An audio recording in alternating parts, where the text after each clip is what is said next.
What if I told you that right now, as you're watching this video, someone is checking into a hotel room where the previous guest never actually left?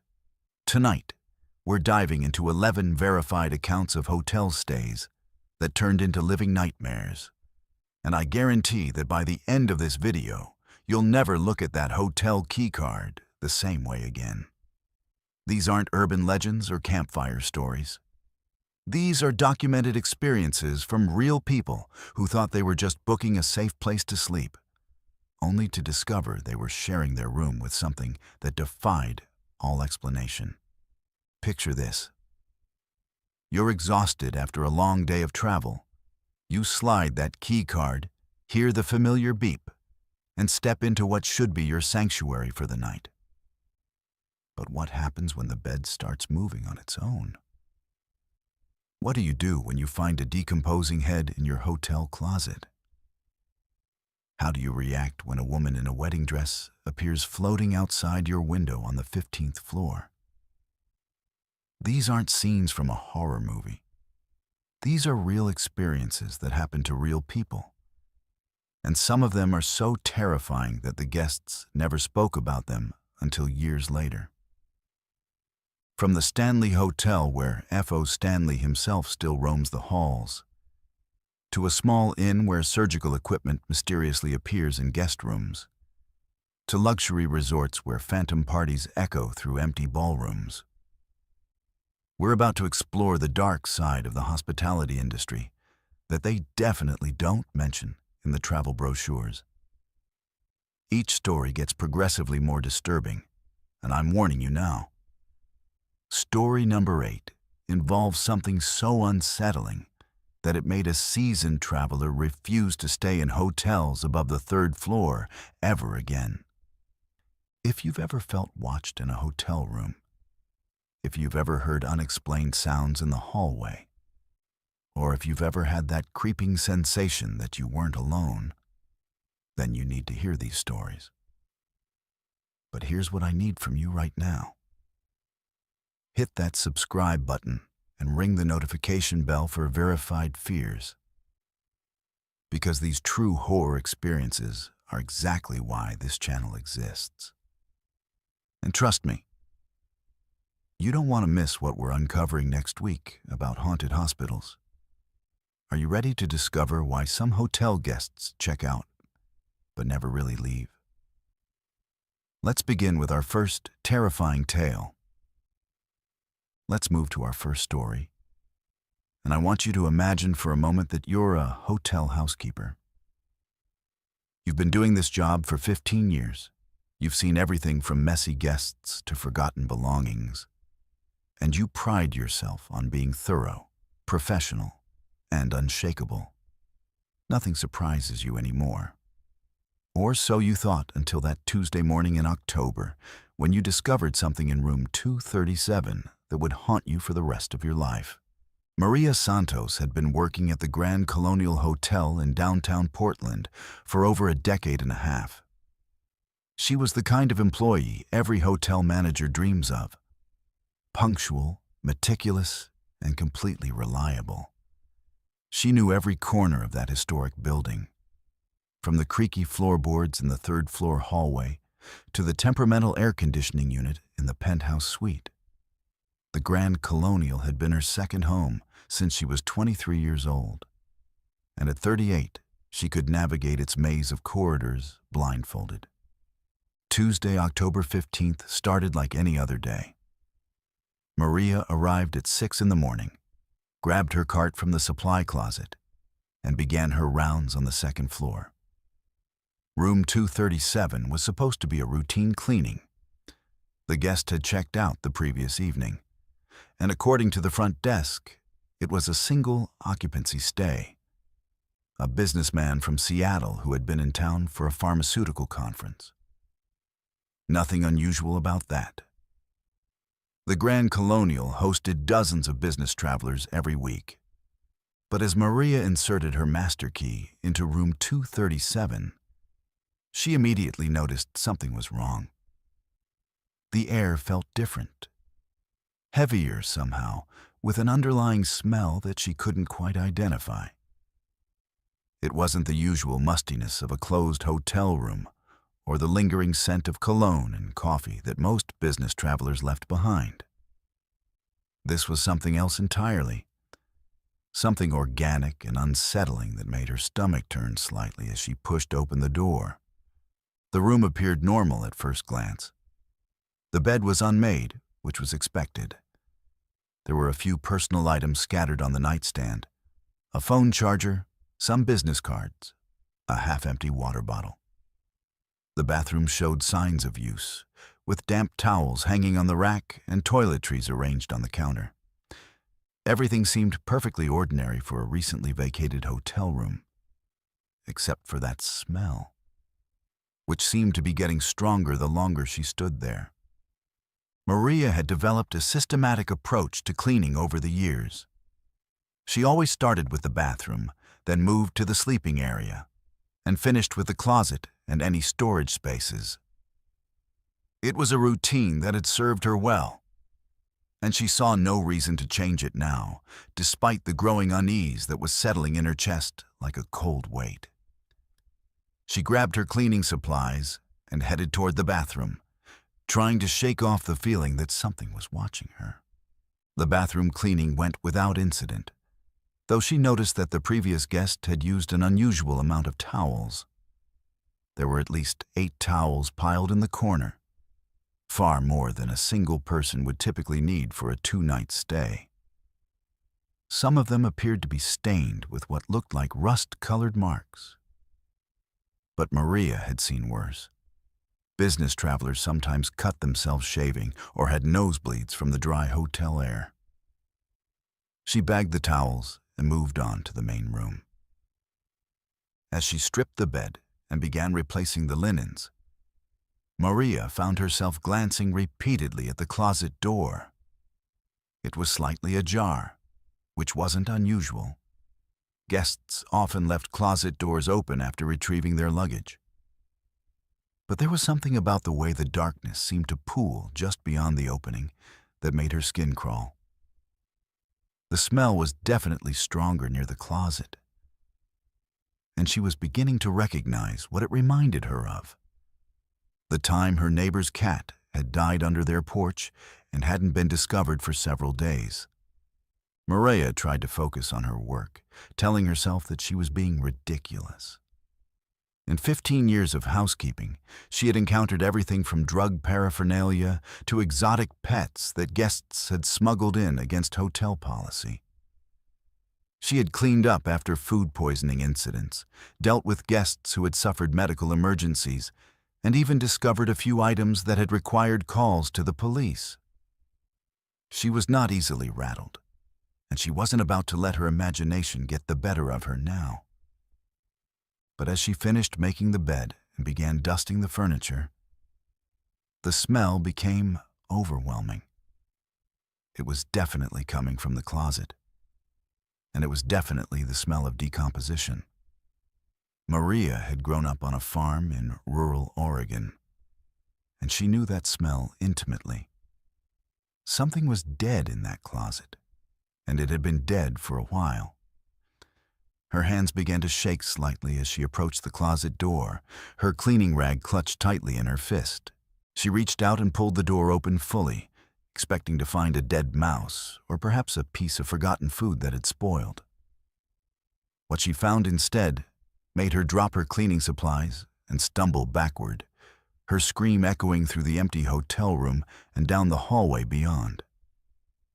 There, sitting on the closet floor like a grotesque decoration, was a human head in an advanced state of decomposition. The head belonged to a middle-aged man with thinning brown hair and what had once been a neatly trimmed beard. The flesh had taken on a grayish-green hue, and the eyes had sunken deep into the skull, creating dark hollows that seemed to stare accusingly at Maria. The smell that had been bothering her all morning hit her full force now, and she barely made it to the bathroom before vomiting violently into the toilet she had just finished cleaning. Maria's screams brought the assistant manager running, and within minutes, Room 237 was swarming with police officers, detectives, and crime scene technicians.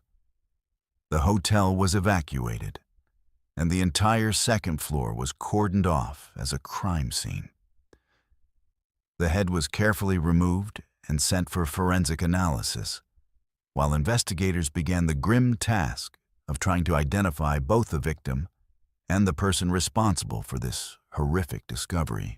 The investigation revealed details that made the discovery even more disturbing.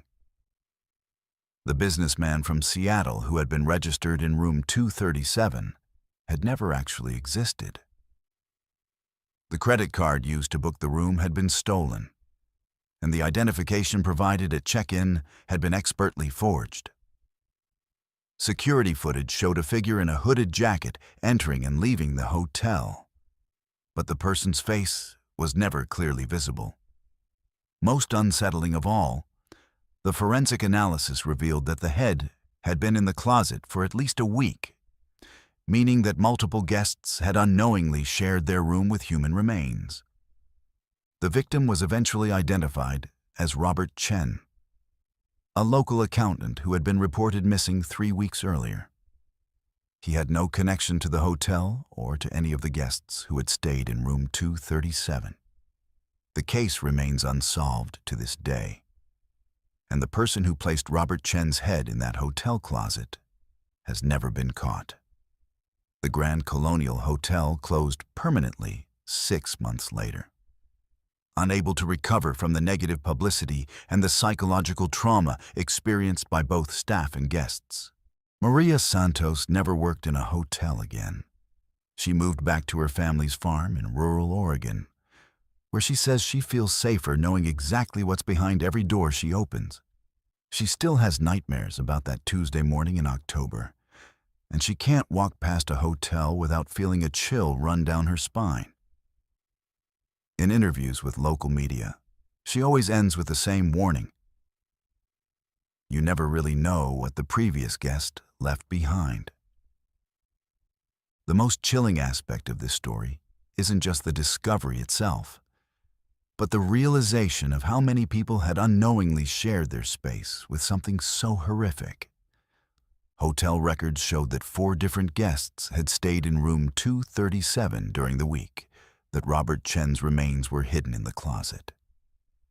Each of them had complained about a strange smell, but housekeeping had attributed it to plumbing issues or problems with the ventilation system. None of them had any idea they were sleeping just feet away from evidence of a brutal crime. This story serves as a terrifying reminder that hotels, despite their promise of safety and comfort, can harbor the darkest secrets. The next time you check into a hotel room, you might find yourself wondering what the previous guest really left behind, and whether that strange smell is just old carpet or something far more sinister lurking in the shadows. Let's move to our second story, and this one will make you question everything you think you know about the laws of physics. Picture yourself as a weary traveler who's just checked into what appears to be a charming, historic inn. You're looking forward to a peaceful night's sleep in an antique room filled with period furniture and old-world charm. But what happens when that heavy, centuries-old furniture decides to rearrange itself in the middle of the night, with you still lying in the bed? Jonathan Mitchell was an antique furniture appraiser from Boston who specialized in colonial-era pieces. His work required extensive travel throughout New England, visiting estate sales, private collections, and historic properties. He had spent countless nights in period inns and historic hotels, surrounded by furniture that was often older than the United States itself. At 42, Jonathan thought he had seen every type of antique bed, chair, and dresser imaginable. He prided himself on his knowledge of craftsmanship, wood types, and historical construction techniques. What he had never encountered, however, was furniture that moved on its own. The Blackwood Inn in Salem, Massachusetts, had been operating continuously since 1692, making it one of the oldest lodging establishments in America. The three-story colonial building had weathered centuries of New England winters, hosted countless travelers, and maintained its reputation as a charming step back in time. The inn's 12 guest rooms were furnished entirely with authentic period pieces, many of which had been in the building since its original construction. Room 8, where Jonathan had booked his stay, featured a massive cast-iron bed frame that the innkeeper proudly claimed had been forged by local blacksmiths in the early 1700s. Jonathan arrived at the Blackwood Inn on a cold Thursday evening in November. He had spent the day examining a collection of colonial furniture at a nearby estate and was looking forward to a quiet evening reviewing his notes and preparing his appraisal report. The innkeeper, Mrs. Eleanor Hartwell, personally showed him to room 8, pointing out the historical significance of various pieces as they climbed the narrow wooden staircase. The cast-iron bed was indeed impressive. A heavy, ornate frame with intricate scrollwork that must have weighed several hundred pounds. That bed has been in this room for over 3 centuries, Mrs. Hartwell explained as she handed Jonathan the old-fashioned skeleton key. It was crafted by the same blacksmith who made the iron fittings for the Salem courthouse. Quite a piece of history you'll be sleeping in tonight. She paused at the doorway, her expression becoming slightly more serious. The room can get a bit chilly at night, and sometimes the old building settles and creaks. Don't let it disturb your sleep. Jonathan thanked her and settled into the room, immediately drawn to examine the bed frame more closely. The craftsmanship was extraordinary. The iron had been shaped and welded with a skill that was rarely seen in modern metalwork. The bed was positioned against the far wall, beneath a window that looked out onto the inn's small garden. Heavy wooden floorboards, worn smooth by centuries of foot traffic, stretched across the room. And Jonathan noted that the bed's weight had created slight indentations in the wood, where it had rested for so many years. After a light dinner in the inn's dining room, Jonathan returned to his rooms around 9 o'clock.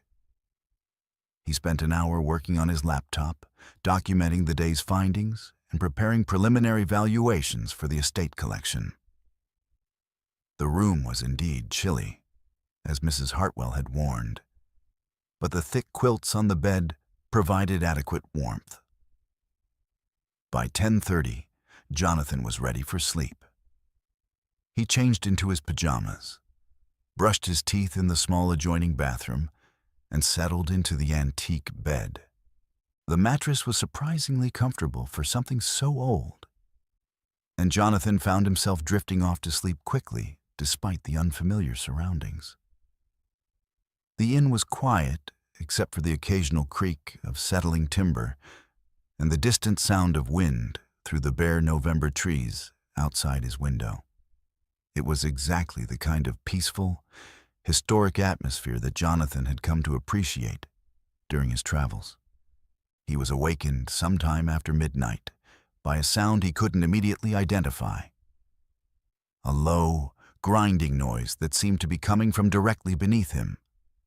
Still half asleep, Jonathan assumed it was the old building's heating system or perhaps pipes settling in the walls. But as he became more alert, he realized the sound was much closer than that. It was coming from the bed itself, and more disturbing still, he could feel a subtle vibration through the mattress. Jonathan sat up in the darkness, his heart beginning to race as he tried to make sense of what he was experiencing. The grinding sound continued, rhythmic and deliberate, like metal scraping against wood. And then, to his absolute horror, he felt the bed begin to move. Not a gentle settling or shifting, but a deliberate, purposeful movement across the floor. The massive cast-iron frame was sliding away from the wall, carrying Jonathan with it. At first, the movement was slow and steady, just a few inches at a time. Jonathan grabbed the sides of the mattress, his mind struggling to process what was happening. The bed was moving on its own, somehow gliding across the wooden floor despite its enormous weight. The grinding sound grew louder as the iron frame scraped against the floorboards, leaving deep gouges in the centuries-old wood. Jonathan tried to call out, but his voice caught in his throat.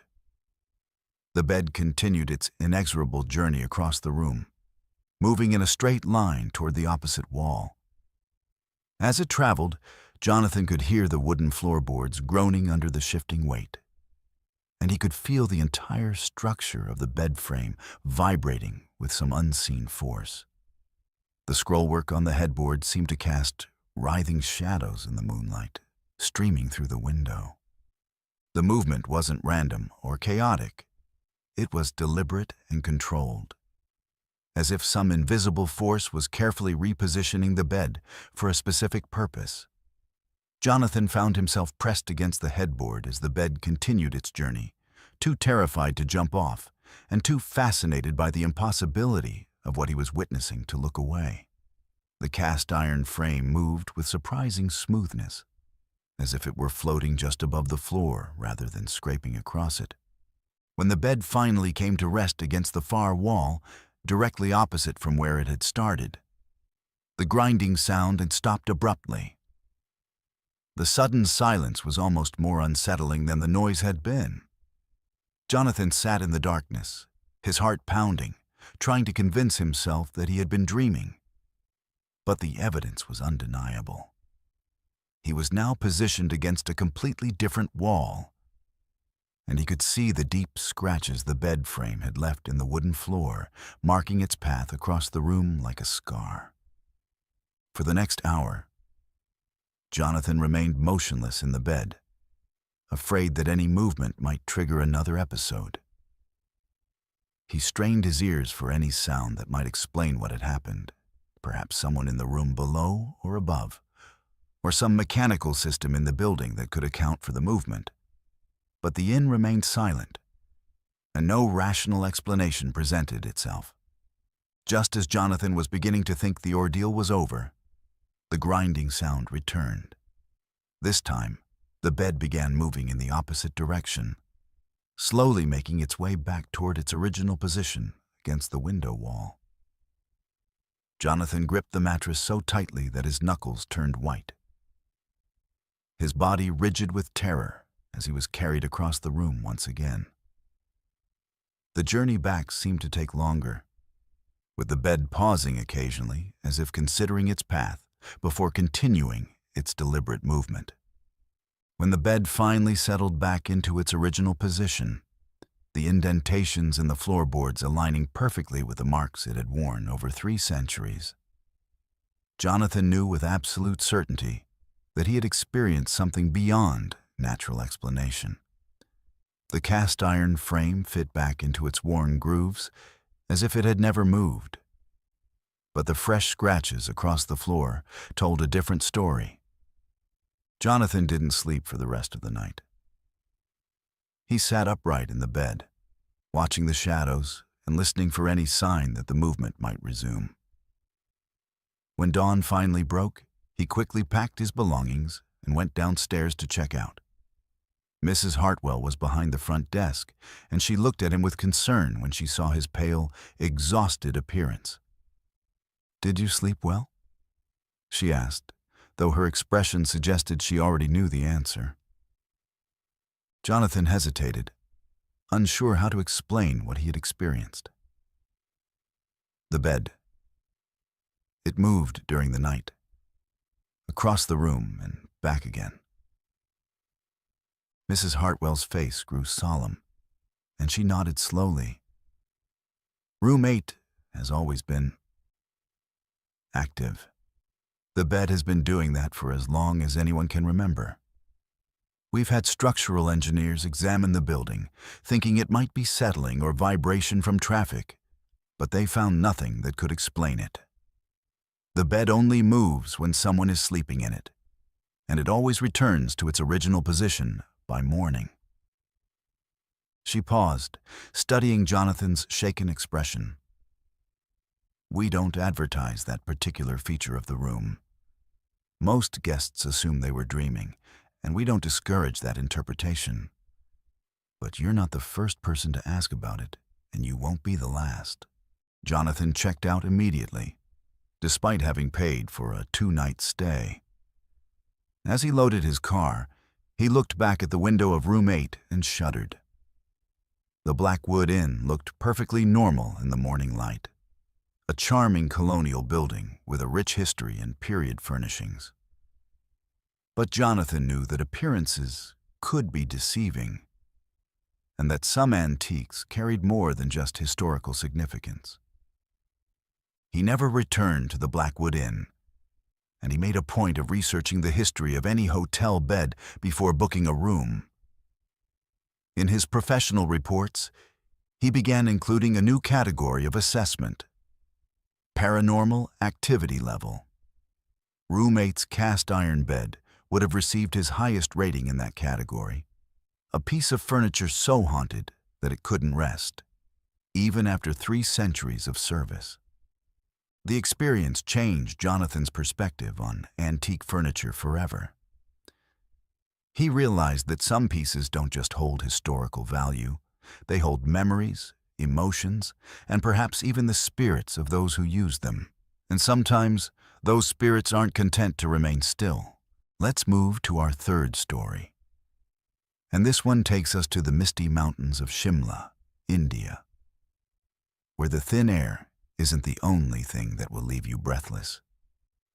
Imagine you're staying in a luxury hotel perched high on a mountainside, with floor-to-ceiling windows offering breathtaking views of the valley below.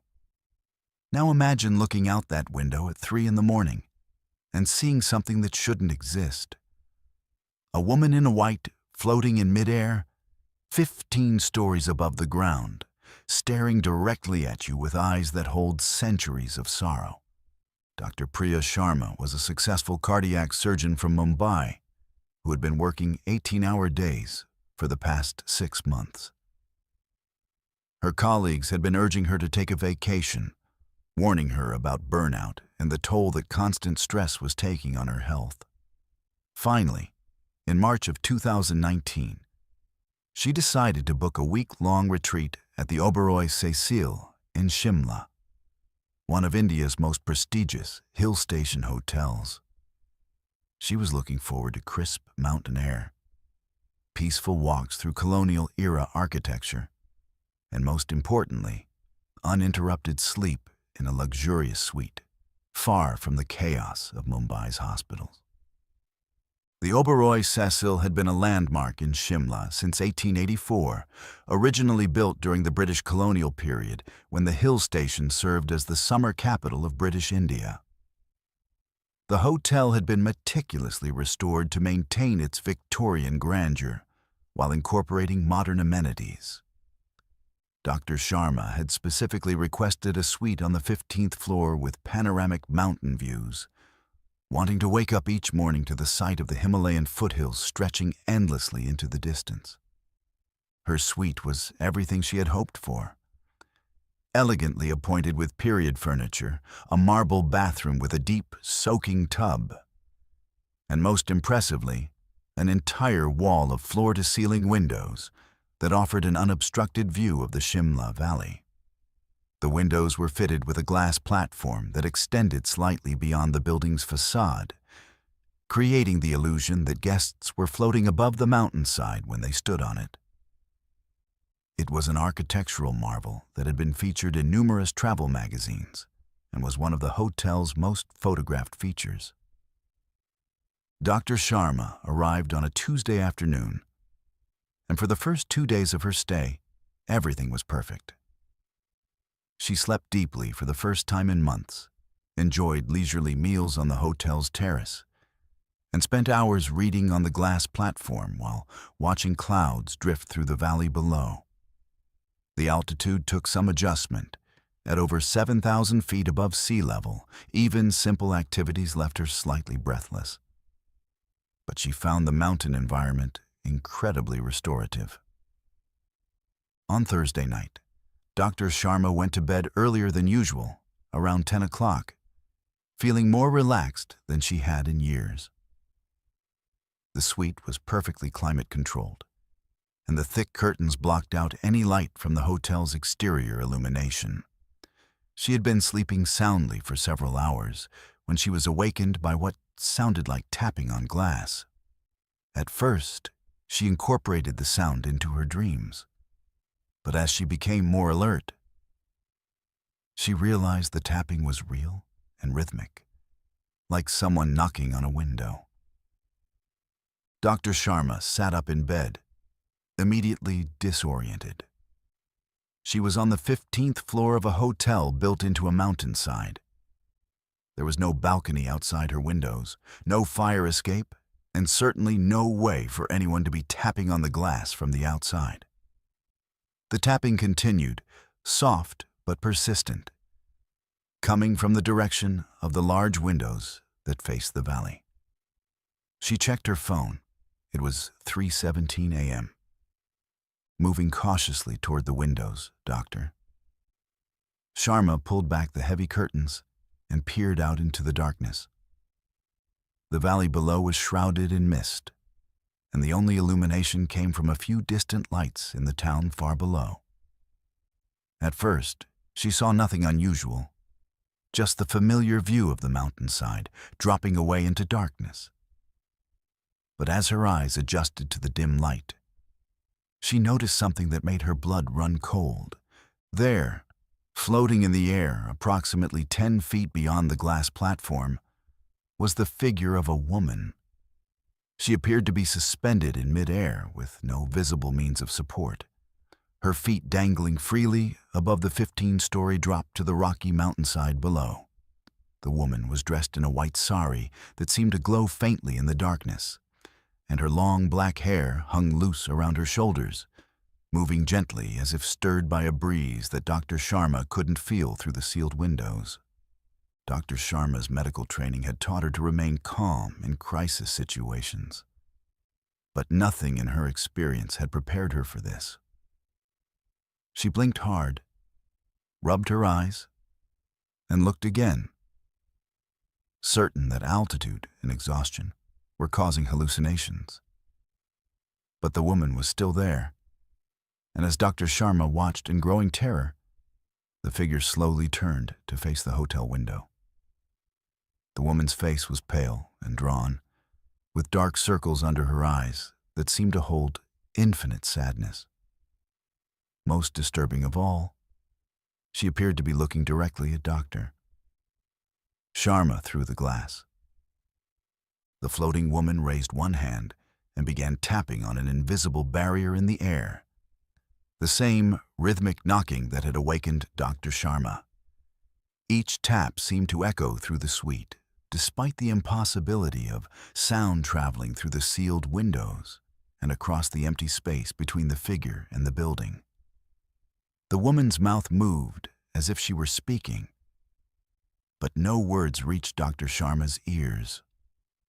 Only that persistent, haunting tapping that seemed to come from inside her own head.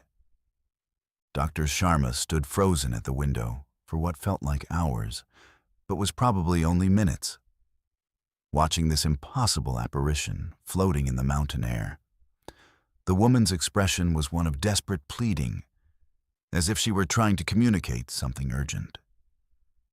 Her white sari billowed around her, despite the absence of any visible wind, and occasionally she would drift slightly closer to the building before floating back to her original position.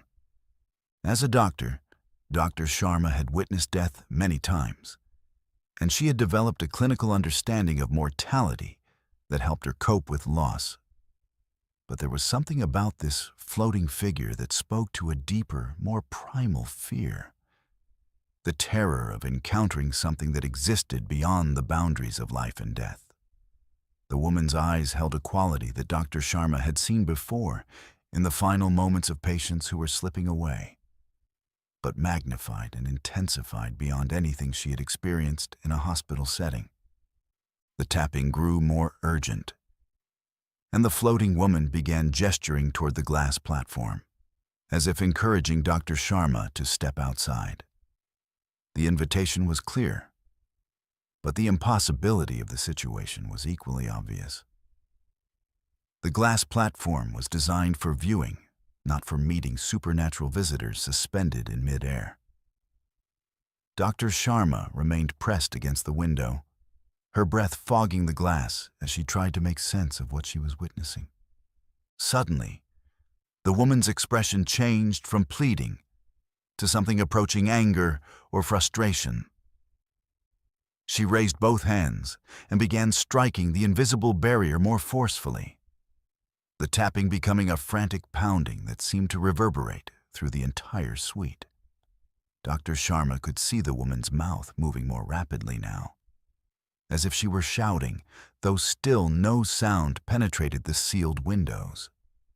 The white sari began to flutter more violently, and the woman's hair whipped around her face as if caught in a supernatural storm.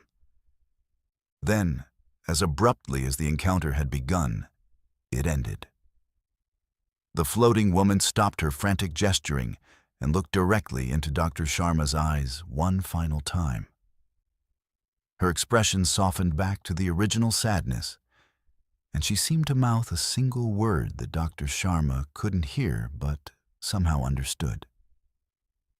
"Help."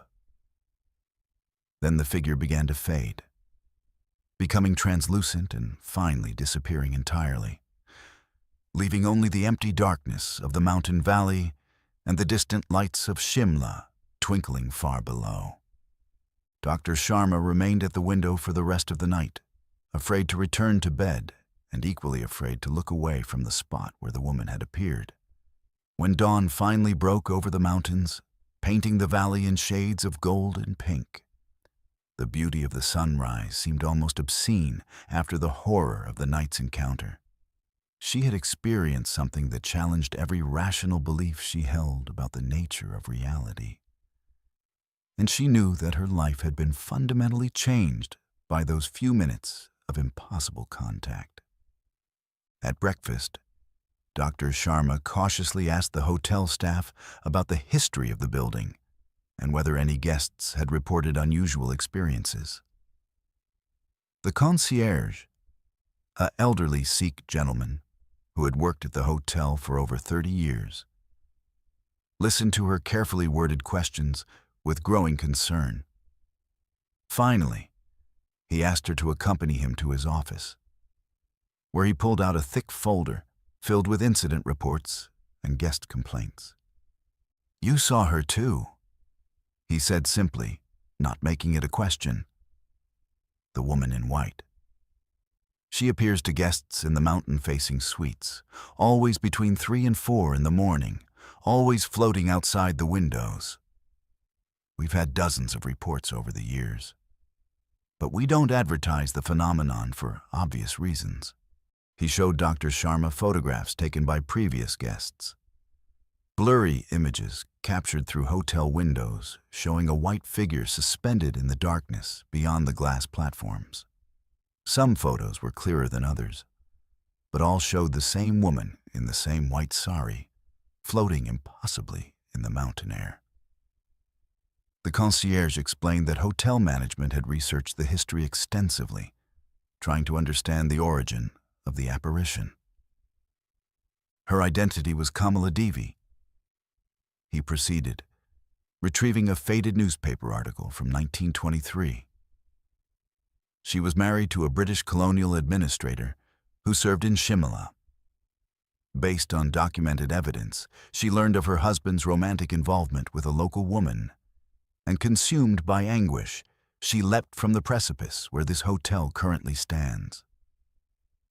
Her remains were never located. The mountainside remains too steep and treacherous.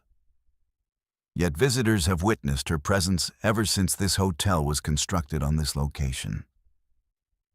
Dr. Sharma studied the newspaper clipping, which included a small photograph of Kamala Devi. The resemblance to the floating woman was unmistakable.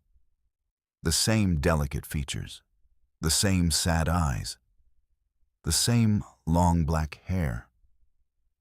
The article described her as a devoted wife who had been devastated by her husband's betrayal and who had chosen death over the shame of a broken marriage.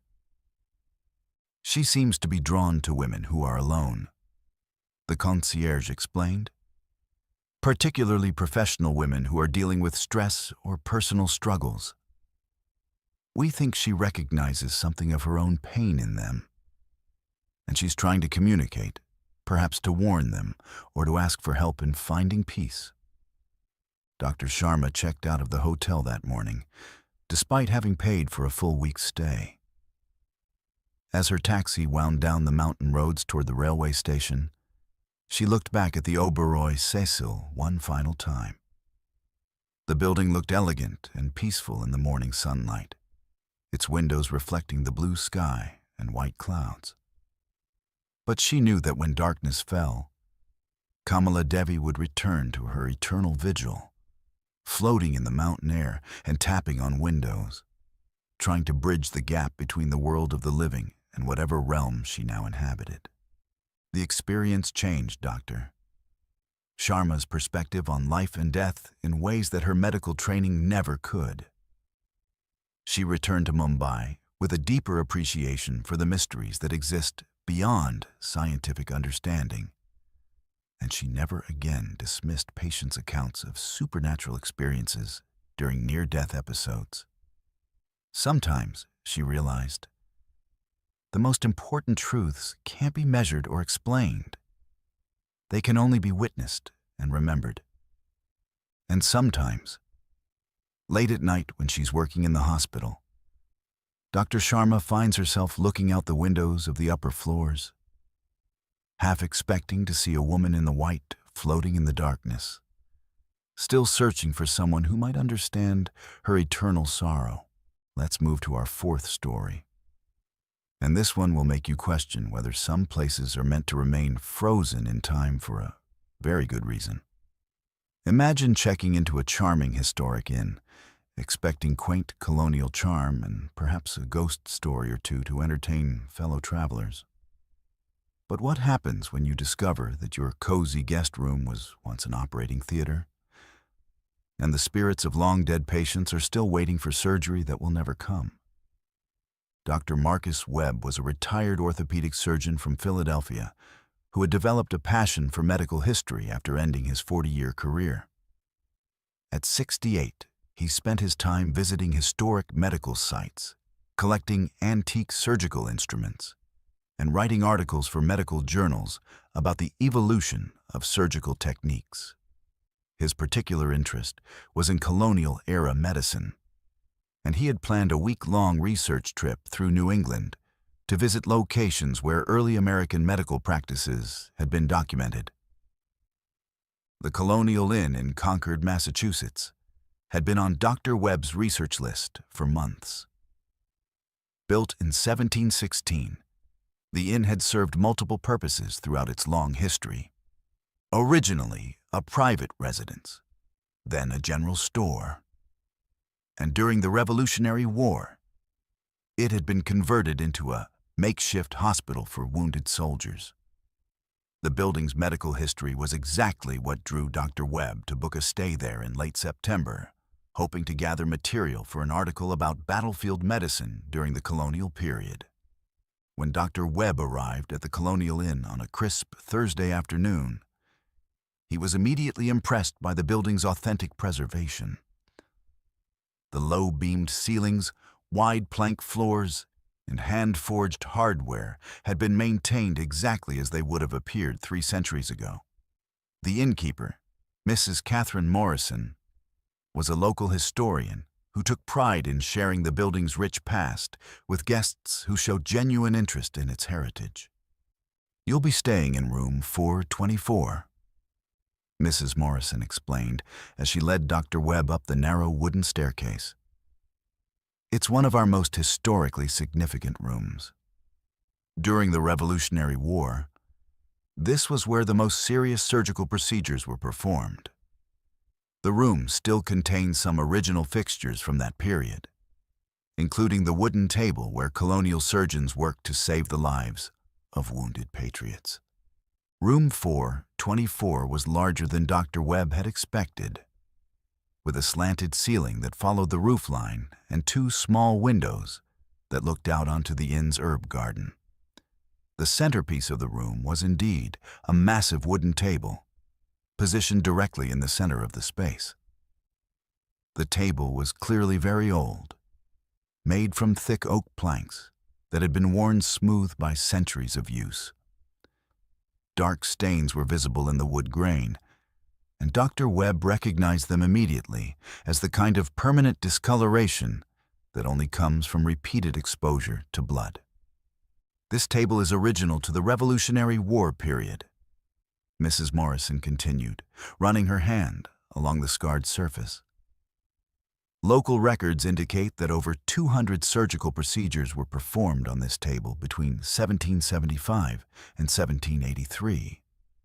Amputations, bullet extractions, treatment of infected wounds, all the desperate measures that colonial surgeons used to try to save lives with the limited medical knowledge of the time. Dr. Webb was fascinated by the historical significance of the room, but he couldn't help noticing how the atmosphere felt different from the rest of the inn.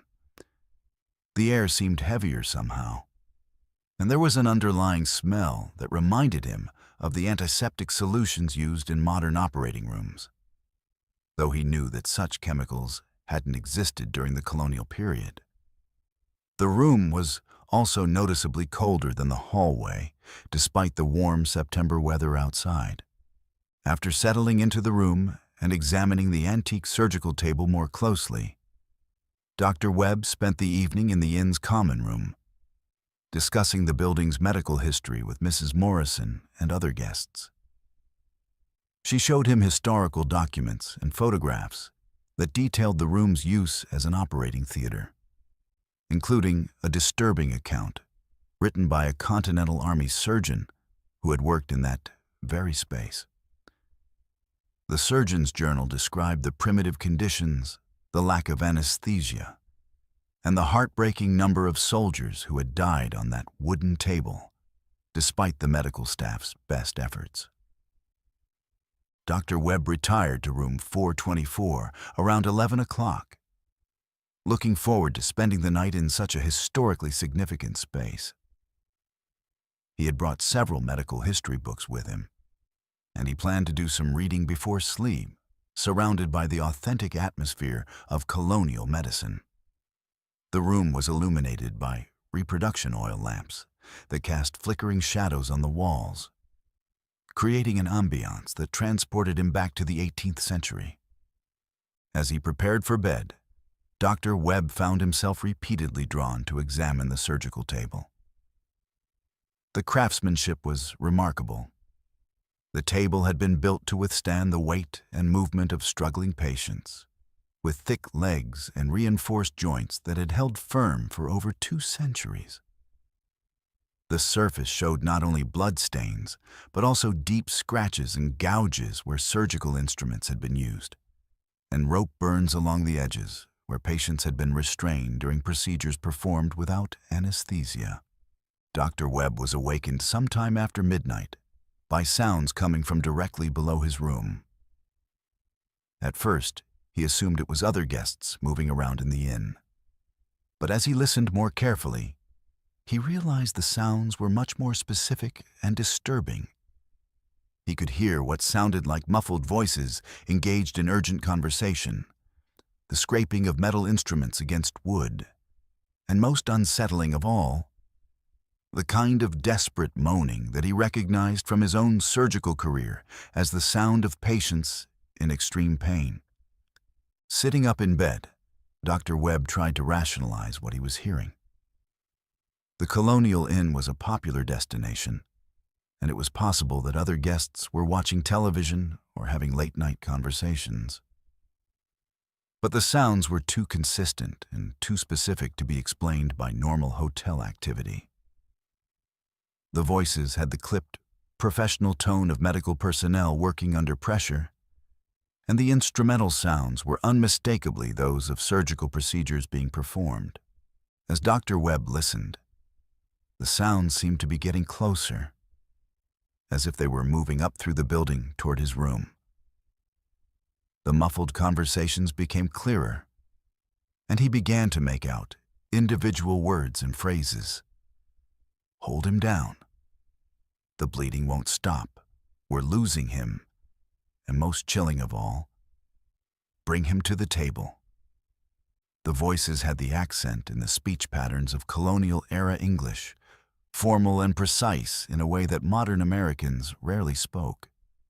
Then, to Dr. Webb's absolute horror, he heard footsteps on the wooden stairs leading to the fourth floor, accompanied by the sound of something heavy being dragged or carried. The footsteps were deliberate and purposeful, moving directly toward room 424.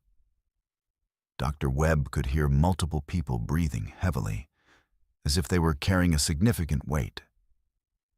And occasionally, he caught fragments of whispered instructions about lifting and positioning. The footsteps stopped directly outside Dr. Webb's door, and for a moment, the hallway was completely silent. Then came the sound of the door handle turning, though Dr. Webb was certain he had locked the door before going to bed. The door swung open slowly, creaking on its ancient hinges, but the hallway beyond appeared to be empty. No figures were visible in the dim light from the reproduction sconces. Yet Dr. Webb could clearly hear people entering his room.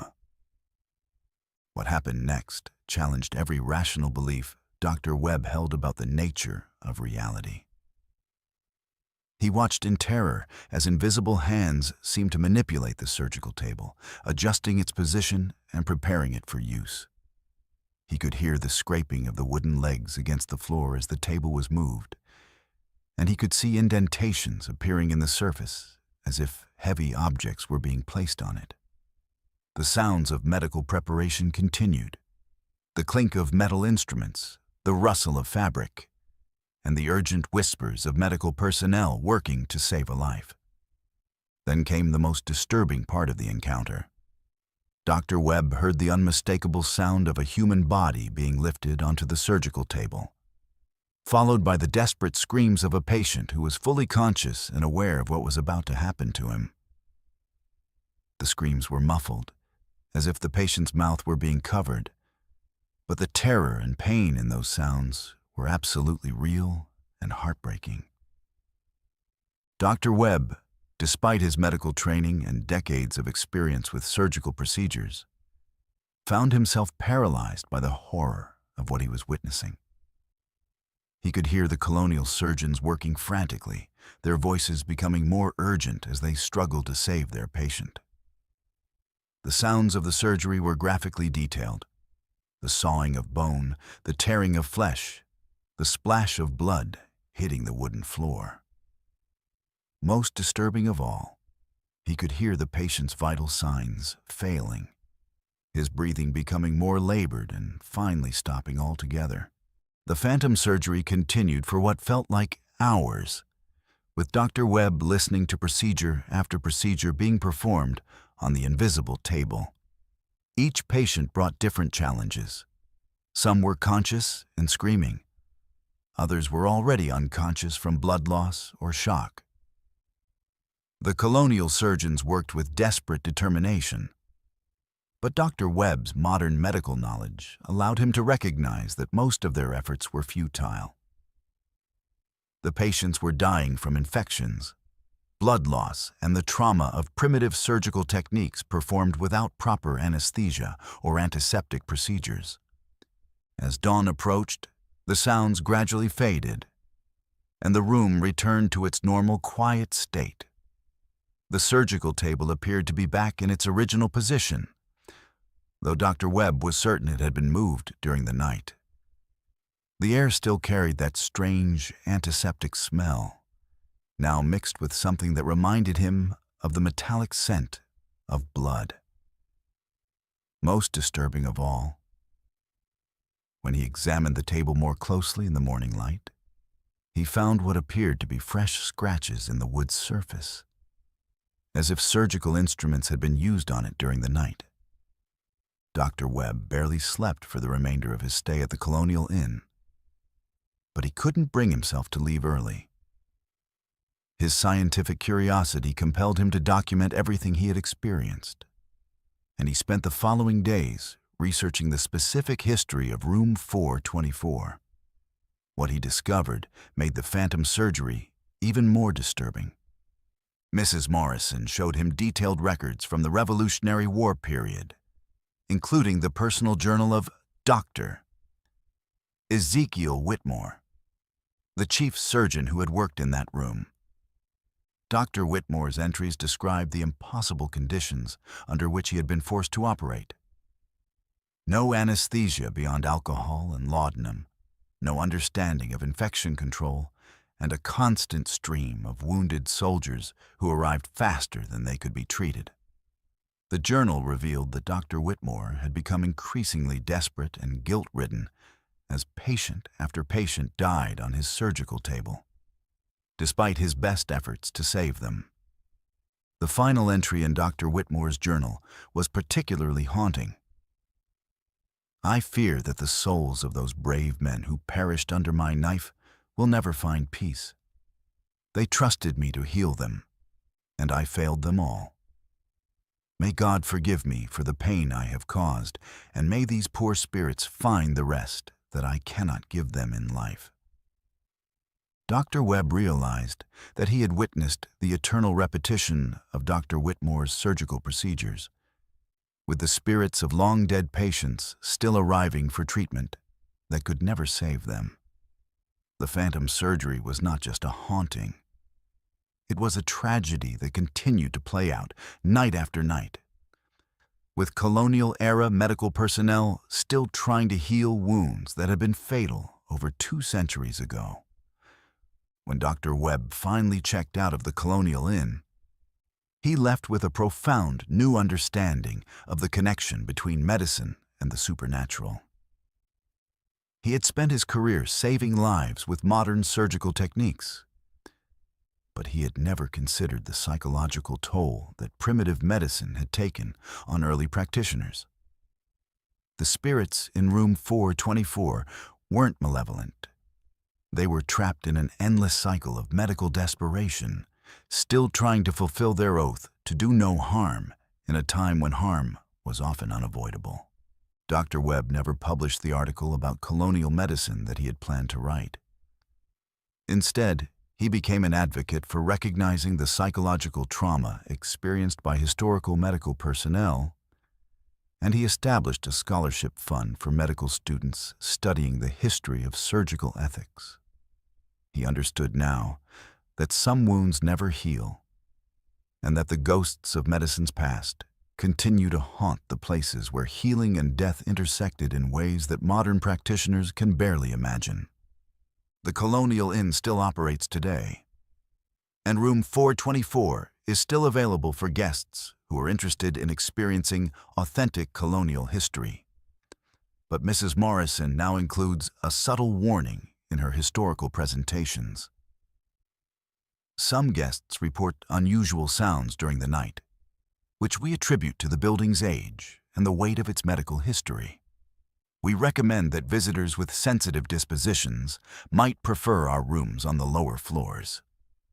For those brave enough to spend the night in room 424, the experience serves as a powerful reminder that the practice of medicine has always been a battle between life and death, and that some battles continue long after the war has ended.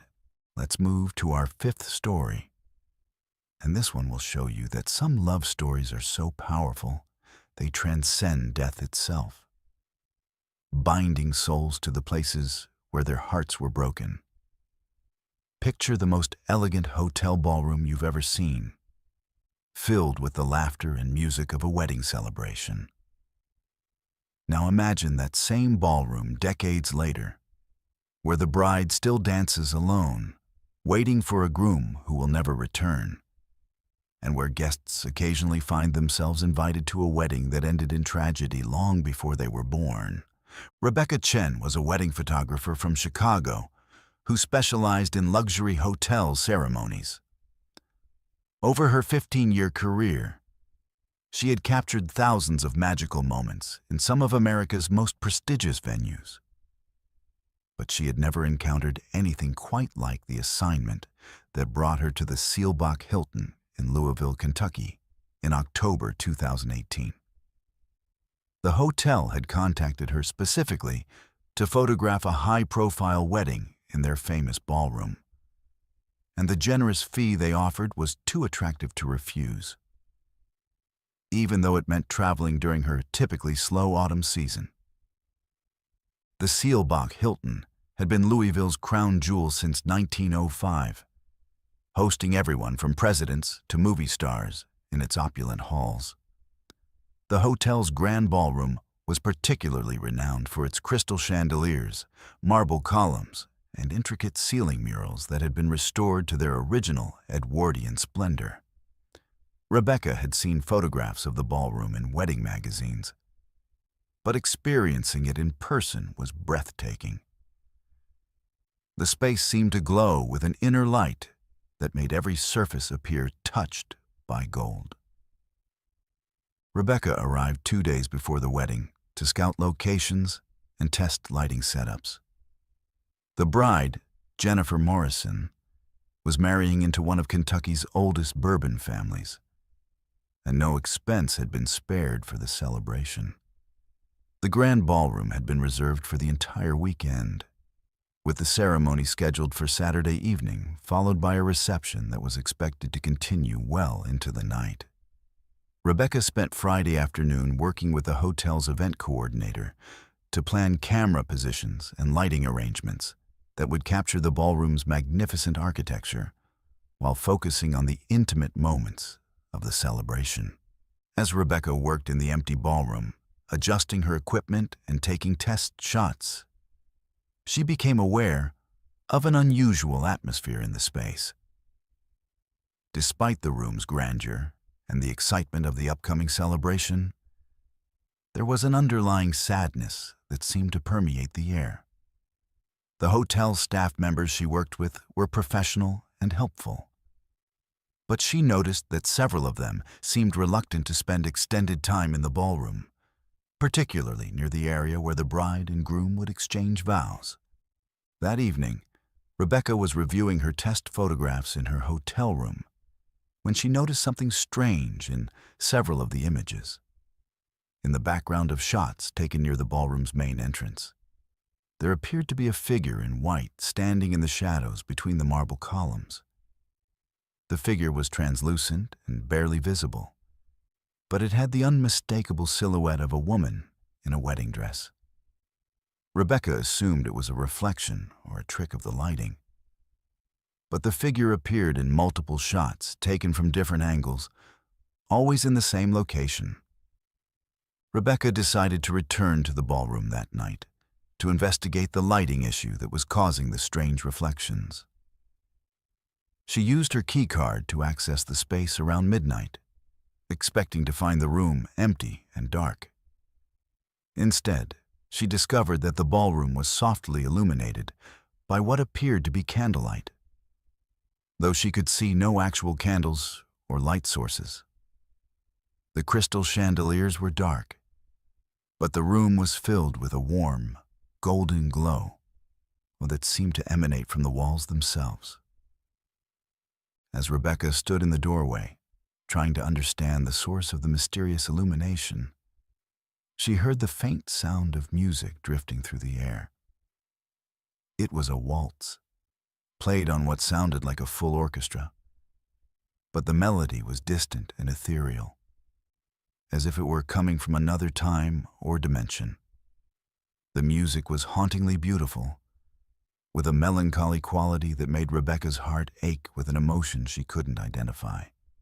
Then, to her absolute amazement, she saw her, a young woman in an elaborate Victorian wedding dress, standing alone in the center of the ballroom. The bride was breathtakingly beautiful, with dark hair arranged in an intricate updo and a veil that cascaded to the floor like a waterfall of silk and lace. Her dress was a masterpiece of 1920s craftsmanship, with thousands of tiny pearls and crystals that caught the mysterious light and made her appear to shimmer like a vision from a dream.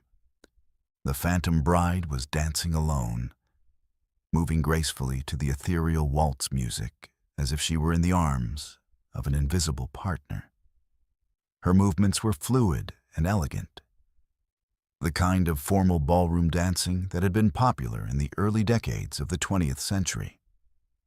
As she danced, her expression was one of pure joy and anticipation, as if she were celebrating the happiest moment of her life. But there was also something heartbreaking about her solitary dance, a loneliness that was almost palpable. Rebecca stood transfixed, watching this impossible scene unfold before her. The phantom bride seemed completely unaware of her presence, lost in her own world of eternal celebration. As the music continued, other figures began to appear in the ballroom. Ghostly wedding guests in period clothing, a phantom orchestra in the corner, and waiters carrying silver trays of champagne that sparkled like liquid starlight. The entire wedding party from another era was materializing around the dancing bride, creating a celebration that existed outside of time. The phantom wedding was everything Rebecca had ever dreamed of capturing in her photography. The perfect blend of romance, elegance, and timeless beauty. Without thinking, she raised her camera and began taking photographs, the flash illuminating the supernatural scene in stark detail. The ghostly figures didn't seem to notice the modern intrusion, continuing their eternal celebration as if Rebecca weren't there. As Rebecca photographed the phantom wedding, she began to understand that she was witnessing a tragedy as much as a celebration. The bride's joy was tinged with desperation, and her dancing became more frantic as the music continued. She kept looking toward the ballroom's main entrance, as if waiting for someone who was supposed to arrive but never would. The other ghostly figures seemed to be trying to comfort her, but their efforts were futile. The bride was trapped in a moment of anticipation that would never be fulfilled. The phantom groom never appeared. Rebecca watched for over an hour as the bride danced alone, surrounded by her ghostly wedding party, waiting for a man who would never come to claim her as his wife. The music grew more melancholy as the night progressed, and the bride's movements became slower and more sorrowful. Finally, as dawn approached, the entire scene began to fade, with the ghostly figures becoming translucent and finally disappearing entirely, leaving Rebecca alone in the dark, empty ballroom. The next morning, Rebecca approached the hotel's concierge about the history of the grand ballroom, carefully avoiding any mention of what she had witnessed. The concierge, an elderly gentleman who had worked at the Seelbach for over 30 years, listened to her questions with growing interest before inviting her to his office to see the hotel's historical archives. "You're asking about Patricia Wilson," he said, pulling out a leather-bound scrapbook filled with yellowed newspaper clippings and photographs. "She was supposed to be married in our grand ballroom on October 15th, 1925. It was going to be the social event of the season. Her father was one of Louisville's most prominent businessmen, and her fiancé was from a wealthy New York family. Everything was perfect except for one problem. The groom never showed up." The concierge showed Rebecca a newspaper photograph of Patricia Wilson in her wedding dress, and Rebecca's blood ran cold. It was unmistakably the same woman she had seen dancing in the ballroom the night before. The photograph captured Patricia's beauty and elegance, but it also revealed the same underlying sadness that Rebecca had witnessed in the phantom bride's expression.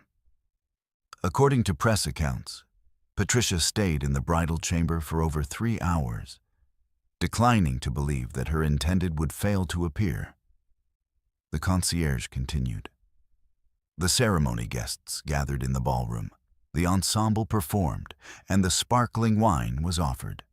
But there was no husband-to-be and no ritual. Patricia ultimately emerged to the ballroom in her bridal attire and moved alone while the musicians played her cherished dance. She perished 3 days later, Some attribute it to a shattered spirit. Others murmur it was intentional. The concierge explained that Patricia's spirit had been seen in the grand ballroom countless times over the decades. Always in her wedding dress, always dancing alone, always waiting for her faithless groom to arrive. Hotel's staff had learned to work around her presence, and many guests had reported seeing a beautiful woman in white during their own wedding celebrations. Most assumed she was part of the hotel's ambiance, never realizing they were witnessing a tragedy that had been playing out for nearly a century. She seems drawn to other weddings, the concierge noted, as if she's hoping that by witnessing other couples' happiness, she might finally find the peace that was denied to her. Some brides report feeling a presence during their ceremonies, a sense that someone is watching over them and wishing them well. We like to think that Patricia has become the hotel's guardian angel for lovers, ensuring that other couples don't suffer the heartbreak she experienced. Rebecca photographed the Morrison wedding that Saturday evening, but she found herself constantly watching for signs of Patricia's presence. During the ceremony, she noticed a subtle change in the light near the altar, and several of her photographs showed unexplained orbs of light surrounding the bride and groom. The reception was beautiful and joyful, but Rebecca couldn't shake the feeling that they were being observed by someone who longed to experience such happiness herself. When Rebecca developed her photographs from Friday night's encounter, she discovered that her camera had captured the phantom wedding in extraordinary detail. The images showed Patricia Wilson and her ghostly wedding party with perfect clarity, frozen in moments of eternal celebration and eternal sorrow. The photographs were both beautiful and heartbreaking, documenting a love story that had been interrupted by betrayal and transformed into a haunting that had lasted for nearly a century. Rebecca never published the photographs of Patricia's phantom wedding, feeling that such intimate moments of supernatural grief deserved privacy and respect. Instead, she created a private album that she kept as a reminder of the power of love to transcend death and the tragedy of promises broken. She returned to the Seelbach Hilton several times over the following years, always hoping to encounter Patricia again. But the phantom bride appeared only when she chose to, dancing her eternal dance in a ballroom filled with memories of what might have been. The experience changed Rebecca's approach to wedding photography forever. She began to see each ceremony not just as a celebration, but as a sacred moment that deserved to be preserved with reverence and care. She understood now that love stories don't always have happy endings, but that the power of true love can create its own form of immortality, binding souls to the places where their hearts were given and broken. The Seelbach Hilton's Grand Ballroom continues to host weddings and celebrations, and Patricia Wilson continues her eternal wait, dancing alone to music that only she can hear, hoping that someday her faithless groom will finally arrive to claim the dance he promised her so long ago. For those fortunate enough to witness her phantom wedding, the experience serves as both a blessing and a warning that love is the most powerful force in the universe, capable of creating both the greatest joy and the most enduring sorrow. Let's move to our sixth story, and this one will prove that sometimes the most innocent voices can carry the darkest secrets.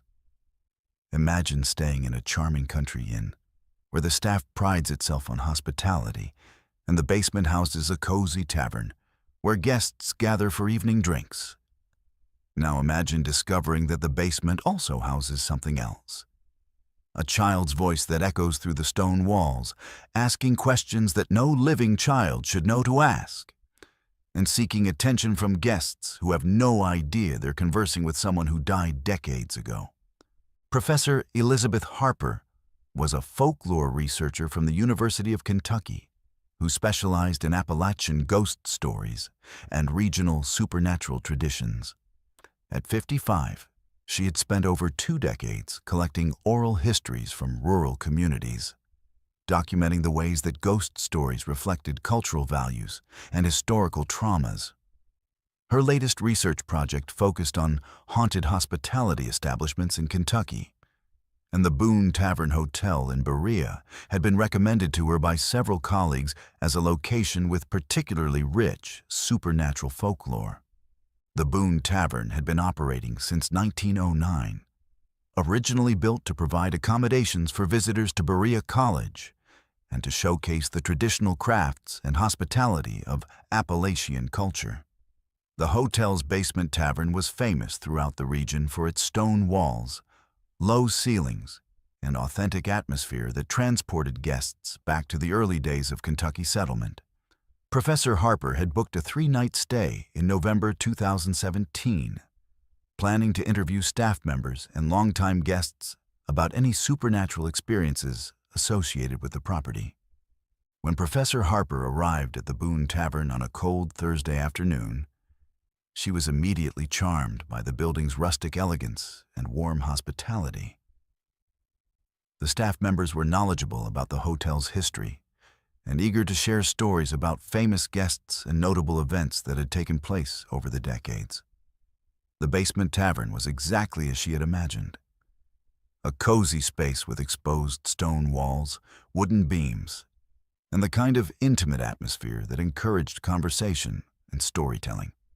That evening, Professor Harper settled into the basement tavern with her notebook and digital recorder, hoping to strike up conversations with other guests about local folklore and supernatural traditions.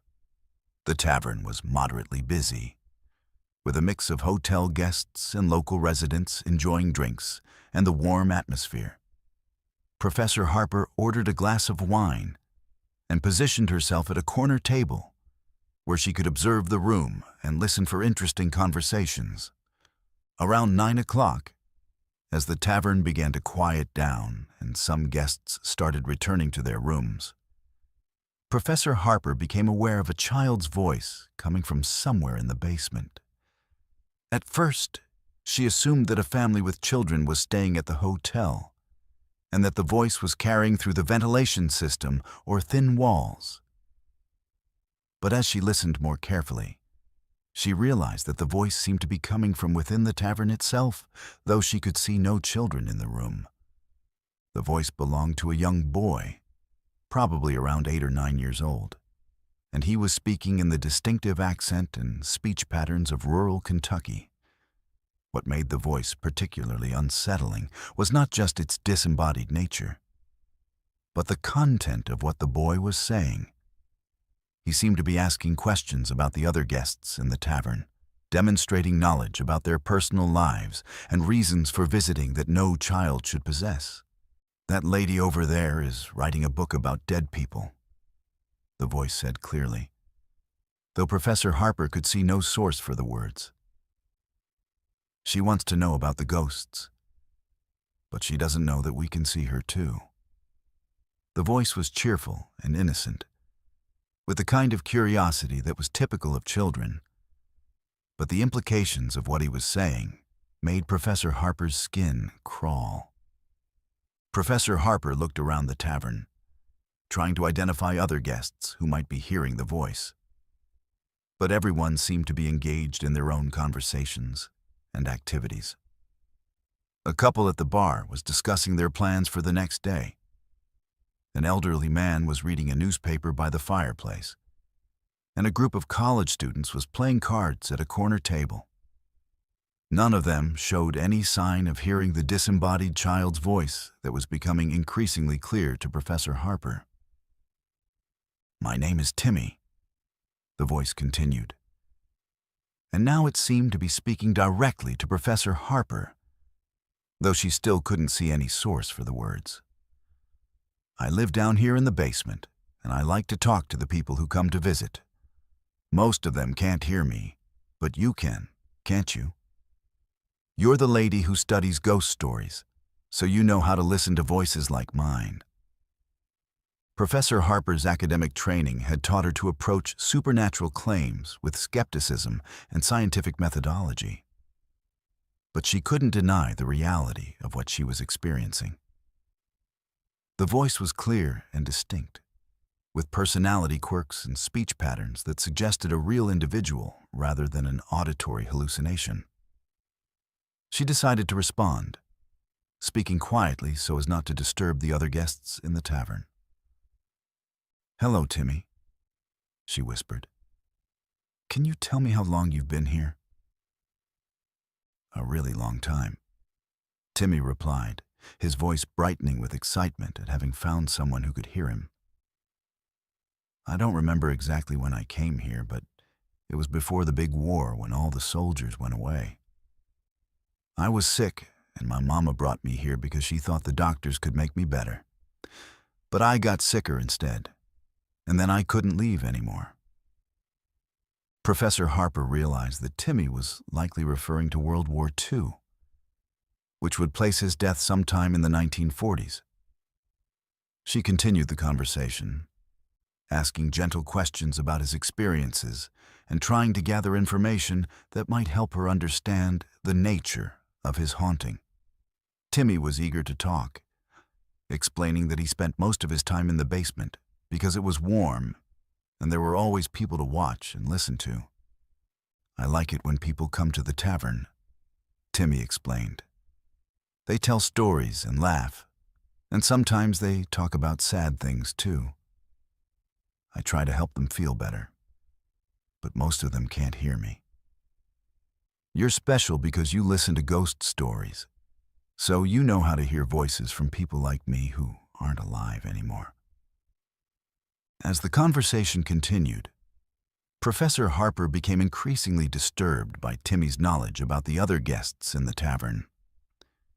He accurately described the couple at the bar as newlyweds who were having their first fight, mentioned that the elderly man by the fireplace was grieving the recent death of his wife, and revealed that one of the college students was worried about failing an important exam. The information was specific and personal, suggesting that Timmy had been observing and listening to people's private conversations for decades. "How do you know so much about the people who come here?" Professor Harper asked. "I watch and listen," Timmy replied matter-of-factly. "When you're dead, you can see things that living people try to hide. People think their secrets are safe, but ghosts can see right through the pretending. The sad man over there is crying inside because his wife died last month.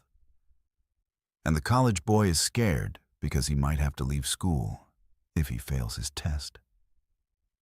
The conversation continued for over an hour, with Timmy sharing details about the hotel's history, previous guests he had encountered, and his observations about human nature gathered from decades of invisible observation. He spoke with the innocent curiosity of a child, but his insights into human psychology and behavior were disturbingly mature. Professor Harper began to understand that Timmy's haunting was not just a residual presence, but an active, intelligent spirit who had been learning and growing through his supernatural existence. "Do you ever get lonely?" Professor Harper asked. "Sometimes," Timmy admitted, his voice becoming sadder. "I miss my mama, and I wish I could play with other children. But most kids can't see me, and their parents get scared when they start talking to invisible friends. The grown-ups who come here are usually too busy to notice me, except for people like you who study ghost stories."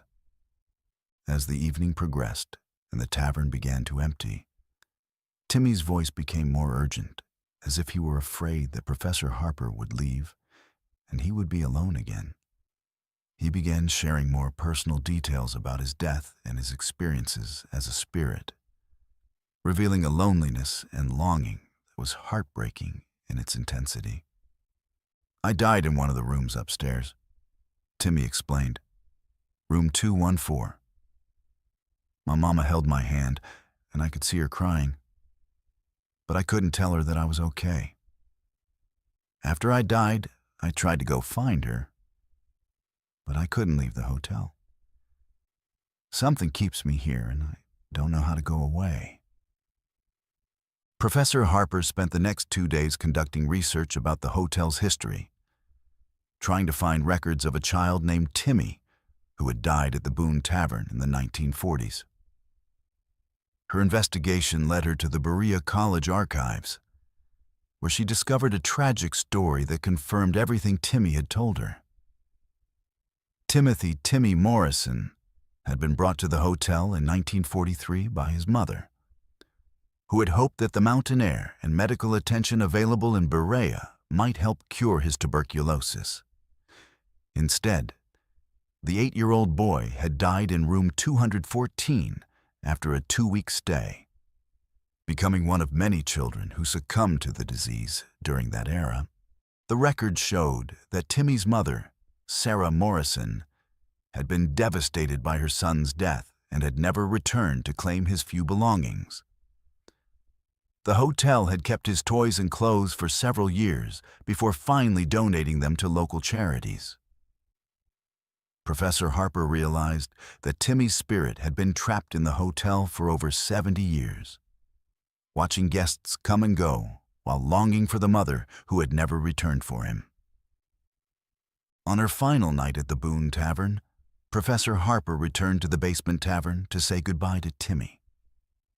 The conversation was emotional and difficult, as the spirit child pleaded with her not to leave and begged her to find a way to help him reunite with his mother. Professor Harper explained gently that his mother had likely died many years ago, but that she was probably waiting for him in whatever realm spirits go to when they finally find peace. "How do I get there?" Timmy asked, his voice small and frightened. "I've been trying to leave for so long, but I don't know how. I think I'm supposed to go somewhere else, but I'm scared to go alone." Professor Harper, drawing on her knowledge of folklore and supernatural traditions, suggested that Timmy might need to forgive himself for dying and leaving his mother behind. She explained that many spirits become trapped by guilt or unfinished business, and that finding peace often requires letting go of earthly attachments and accepting the transition to whatever comes after death. The conversation marked the last time Professor Harper heard Timmy's voice clearly, though she sensed his presence during her final morning at the hotel. When she checked out, she left a small toy car on the front desk, with a note asking the staff to place it in room 214, hoping that the gesture might provide some comfort to the lonely spirit child. Professor Harper included Timmy's story in her research about haunted hospitality establishments, but she changed identifying details to protect the hotel's reputation and Timmy's privacy. The experience had a profound impact on her understanding of childhood spirits and the ways that trauma can bind souls to earthly locations. She realized that some hauntings are not about fear or malevolence, but about love, loss, and the desperate need for human connection that transcends death. The Boone Tavern continues to operate today, and staff members occasionally report hearing a child's voice in the basement tavern, though most attribute it to acoustics or imagination. Guests who are sensitive to supernatural presences sometimes mention feeling watched or hearing whispered conversations that seem to come from nowhere. For those who take the time to listen carefully, Timmy's voice can still be heard on quiet evenings, sharing his observations about human nature and asking the eternal question that all lost children ask: when is my mama coming back for me? The story serves as a reminder that not all ghosts are frightening. Some are simply children who died too young and are still waiting for someone to help them find their way home. Let's move to our 7th story. And this one will show you that some guests never truly check out, even when their earthly lives have ended decades ago. Picture yourself staying at a grand mountain resort where luxury and elegance have attracted the wealthy and powerful for over a century. Now imagine discovering that the hotel's most distinguished guests from the past still roam the halls, hosting their own eternal social gatherings and occasionally inviting the living to join their otherworldly soirees. Margaret Sinclair was a luxury travel writer for Condé Nast Traveler, who specialized in reviewing America's most prestigious historic hotels. At 38, she had stayed in hundreds of five-star properties around the world. But she had never experienced anything quite like the assignment that brought her to the Mount Washington Resort in Bretton Woods, New Hampshire, in February 2020. The magazine had commissioned her to write a feature article about winter luxury travel, and the Mount Washington Resort's reputation for elegance and old-world charm made it the perfect centerpiece for her story. The Mount Washington Resort had been the crown jewel of New Hampshire's White Mountains since 1902, when it opened as the largest wooden structure in New England. The hotel had hosted presidents, royalty, and celebrities throughout its long history, including the famous Bretton Woods Conference in 1944 that established the post-war international monetary system. The resort's grand ballroom, sweeping verandas, and panoramic mountain views had made it a destination for America's elite for over a century. Margaret arrived at the resort on a snowy Thursday evening. Immediately impressed by the hotel's imposing facade and the warm glow of lights reflecting off the snow-covered grounds. The lobby was a masterpiece of Edwardian architecture, with soaring ceilings, crystal chandeliers, and period furnishings that transported guests back to the golden age of luxury travel.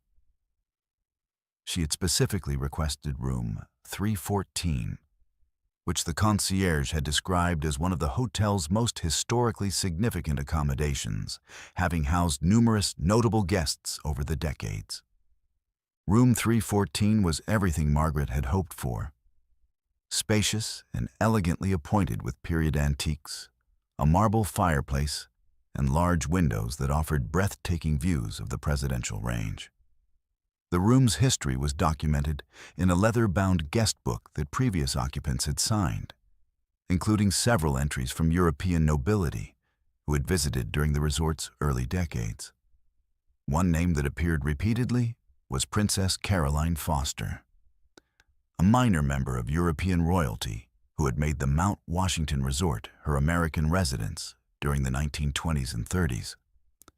Based on the hotel's documented history, Princess Caroline had been a captivating personality. A prosperous widow who had escaped Europe following World War I and positioned herself as a notable figure in American upper-class circles. She had kept a permanent residence at the Mount Washington Resort for more than 15 years, organizing grand celebrations and social events that drew famous personalities, government officials, and other members of the global aristocracy. The princess had passed away in room 314 in 1936, officially from natural circumstances, though some suggested quietly that she had ended her own existence upon discovering the emergence of totalitarian movements in her homeland. Margaret spent her first day at the resort exploring the property and conducting interviews with staff members about the hotel's history and notable guests. Several employees mentioned Princess Caroline with a mixture of reverence and unease, describing her as a legendary figure whose presence could still be felt throughout the hotel. The concierge showed Margaret photographs of the princess from the hotel's archives, a strikingly beautiful woman with dark hair and piercing eyes, always dressed in the height of 1920s fashion. That evening, Margaret settled into room 314 to work on her article, surrounded by the elegant atmosphere that had attracted guests for over a century. The room was quiet and peaceful, with only the sound of wind through the mountain pines and the distant murmur of other guests in the hallways. As she typed on her laptop, Margaret found herself repeatedly drawn to examine the antique furnishings and imagine the conversations and gatherings that had taken place in this very space decades ago. Around midnight, as Margaret was preparing for bed, she heard the sound of laughter coming from the hallway outside her room. At first, she assumed it was other guests returning from the hotel's bar or restaurant. But the laughter had a quality that seemed out of place in a modern hotel. It was refined and musical, with the kind of sophisticated charm that belonged to a different era. The voices spoke in accents that sounded vaguely European, mixed with the precise diction of American high society from the early 20th century. Margaret opened her door to investigate, expecting to see a group of guests in the hallway. But the corridor was empty and dimly lit by reproduction sconces that cast long shadows on the carpeted floor. The laughter continued, seeming to come from multiple directions at once, as if a party were taking place in several rooms simultaneously. Most puzzling of all, the voices seemed to be discussing topics that made no sense in the context of 2020. References to prohibition, the stock market crash, and European political situations that had been resolved decades ago. As Margaret stood in her doorway, trying to make sense of what she was hearing, one voice became clearer than the others. A woman speaking with a refined European accent and an air of authority that suggested she was accustomed to being the center of attention. The voice was warm and charming, but there was also something commanding about it, as if the speaker were used to having her wishes obeyed without question.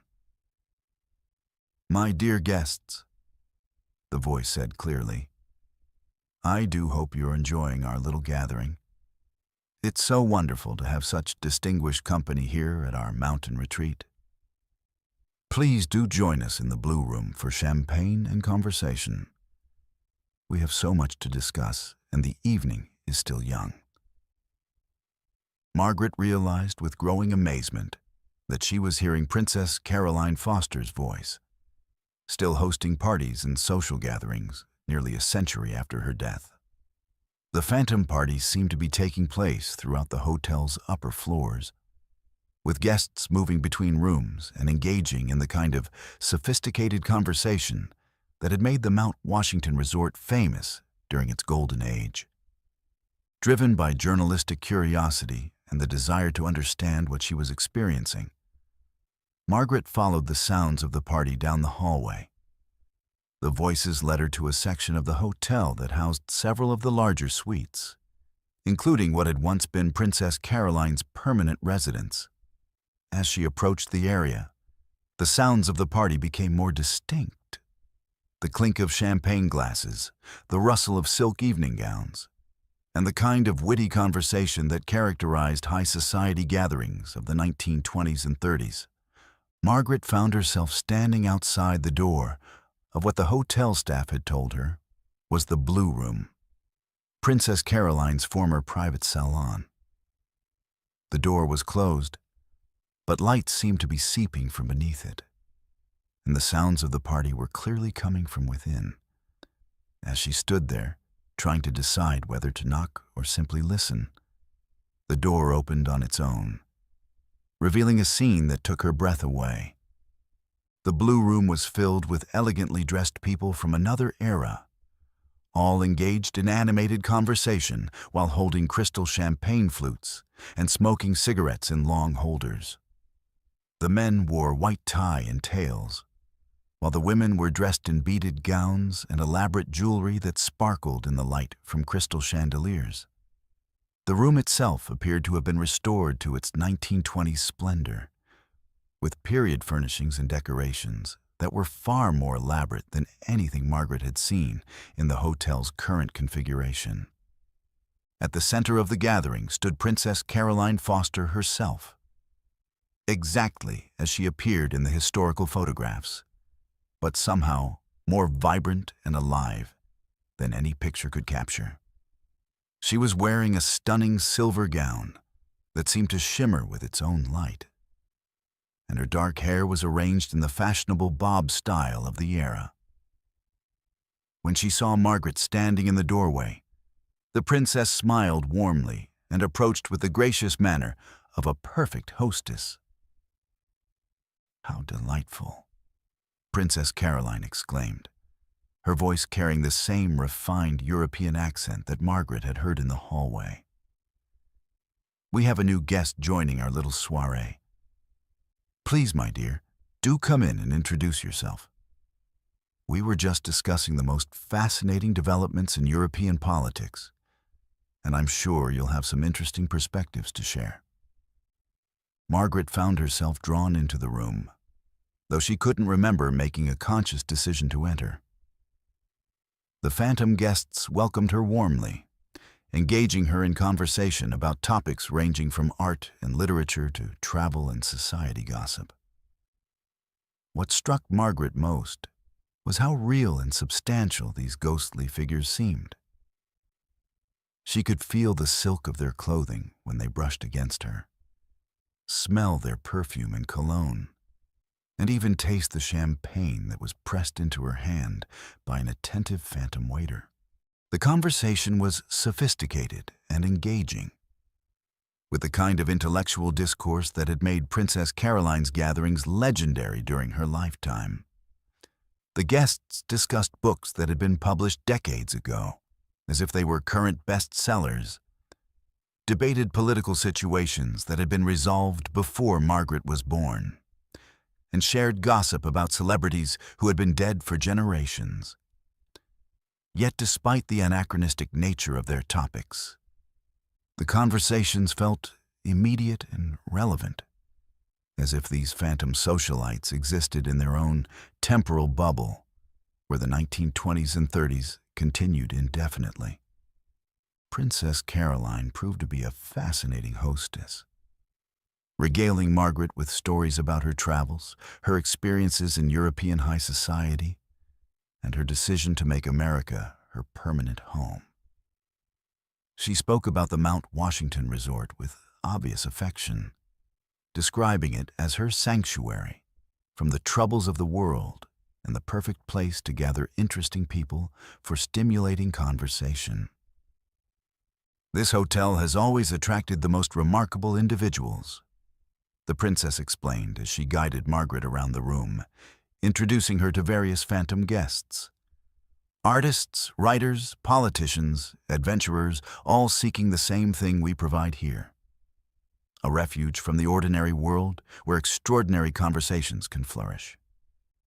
Death, I've discovered, is merely another form of travel, and I've chosen to make this my permanent destination."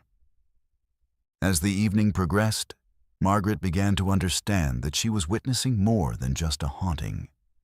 She was experiencing a supernatural social gathering that had been continuing for decades, with Princess Caroline serving as the eternal hostess for a collection of spirits who had chosen to remain at the resort rather than move on to whatever comes after death. The phantom guests were all individuals who had died at the hotel or had such strong connections to it that they couldn't bear to leave, creating a ghostly society that existed parallel to the world of the living. The party continued until dawn, with Margaret participating in conversations that ranged from profound philosophical discussions to lighthearted gossip about the living guests currently staying at the hotel.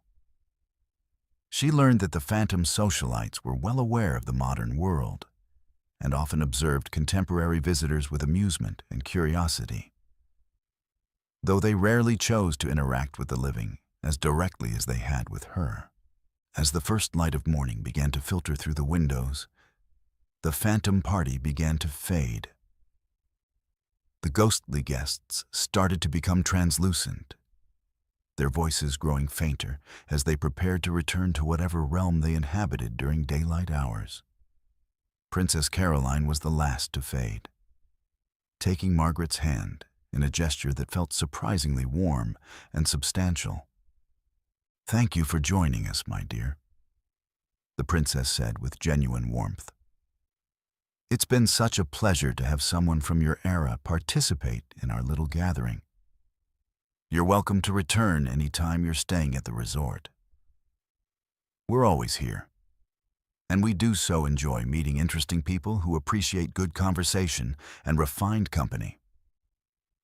Margaret found herself back in her own room as the sun rose over the white mountains. With only the faint scent of champagne and perfume lingering in the air to prove that her extraordinary experience had been real. She spent the rest of her stay at the Mount Washington Resort researching the history of Princess Caroline and her phantom guests, discovering that many of the people she had met at the party were real historical figures who had died at the hotel or had strong connections to it. The article Margaret eventually wrote for Condé Nast Traveler focused on the Mount Washington Resort's luxury amenities and historical significance. But she included subtle references to the hotel's timeless atmosphere and the sense that distinguished guests from previous eras still influenced the property's unique character. She never explicitly described her encounter with Princess Caroline's phantom party, knowing that such claims would be dismissed as fiction. But she made sure that readers understood the hotel offered experiences that transcended ordinary luxury travel. Margaret returned to the Mount Washington Resort several times over the following years, always requesting room 314 and always hoping for another invitation to Princess Caroline's eternal soiree. Sometimes she heard the distant sounds of phantom parties in the hallways, and occasionally she caught glimpses of elegantly dressed figures from another era. But she was never again invited to participate as directly as she had during that first magical night. The experience changed Margaret's approach to travel writing forever, making her more sensitive to the historical layers that exist in truly great hotels and the ways that the past continues to influence the present in places where significant events have occurred. She understood now that some destinations offer more than just luxury accommodations. They provide access to the accumulated experiences and memories of everyone who has ever found refuge, celebration, or transformation within their walls. The Mount Washington Resort continues to attract luxury travelers from around the world, and Princess Caroline Foster continues to host her phantom gatherings for those fortunate enough to be invited. For guests who are sensitive to supernatural presences, the hotel offers the unique opportunity to experience not just modern luxury, but the timeless elegance of an era when travel was an art form and conversation was the highest form of entertainment. The story serves as a reminder that the most memorable travel experiences often come from unexpected encounters with the past, and that some hotels are more than just places to stay. They are portals to other times and other worlds, where the living and the dead can meet on equal terms and share in the eternal human desire for connection, conversation, and community. Let's move to our 8th story. And this one will make you question whether some college traditions are worth preserving, especially when the participants refuse to let death end the party. Picture yourself staying at a prestigious inn near an Ivy League campus, where the walls have witnessed decades of academic achievement and youthful celebration. Now imagine discovering that some of those celebrations never actually ended, and that phantom fraternity brothers still gather in the hotel's private dining rooms, eternally reliving their glory days while occasionally inviting unsuspecting guests to join their ghostly revelries. Dr. Amanda Richardson was a sociology professor at Columbia University who specialized in studying college social dynamics and fraternity culture. At 43, she had spent her career researching the ways that collegiate traditions shaped young adults and influenced their later lives. In March 2019, she was invited to deliver a guest lecture at Dartmouth College about the evolution of Greek life in American universities. She decided to extend her visit into a weekend research trip, booking a room at the historic Hanover Inn to conduct interviews with alumni and gather material for a book she was writing about fraternity culture in the Ivy League. The Hanover Inn had been serving the Dartmouth community since 1780, making it one of America's oldest continuously operating hotels. The inn's location directly across from the college campus made it a natural gathering place for students, faculty, alumni, and visiting dignitaries. Over the centuries, the hotel had hosted countless celebrations, reunions, and social events that had become part of Dartmouth's rich tradition. The inn's private dining rooms were particularly popular for fraternity and sorority gatherings, providing an elegant setting for formal dinners and ceremonial events. Dr. Richardson arrived at the Hanover Inn on a cold Friday evening in March. Immediately struck by the building's colonial charm and its obvious connection to the college across the street. The lobby was filled with Dartmouth memorabilia, including photographs of famous alumni, vintage college pennants, and display cases containing artifacts from the school's long history. Her room on the third floor offered a perfect view of the campus quad, where she could see students hurrying between buildings despite the late winter snow that was beginning to fall. That evening, Dr. Richardson attended a faculty dinner in one of the inn's private dining rooms, where she was introduced to several professors and administrators who shared her interest in collegiate social structures. The conversation was stimulating and informative, providing valuable insights for her research. After the dinner ended around 10 o'clock, Dr. Richardson returned to her room to review her notes and prepare for the interviews she had scheduled for the following day. Around midnight, as Dr. Richardson was working at the small desk in her room, she began to hear sounds coming from somewhere else in the hotel. The kind of boisterous laughter and animated conversation that was typical of college social gatherings. At first, she assumed it was current Dartmouth students celebrating in one of the inn's common areas.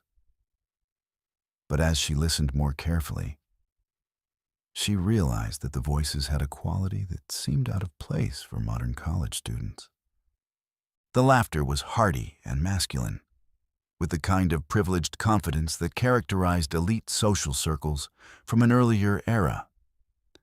The voices spoke with the precise diction and formal vocabulary that had been common among educated young men in the early to mid-20th century, using slang and expressions that hadn't been popular for decades. Most intriguingly, the conversation seemed to focus on college experiences and social events that referenced Dartmouth traditions from the 1940s and 1950s. Dr. Richardson's academic curiosity was immediately piqued. As a researcher who specialized in fraternity culture, she was familiar with the evolution of college social traditions and the ways that different generations of students had expressed their collegiate identity.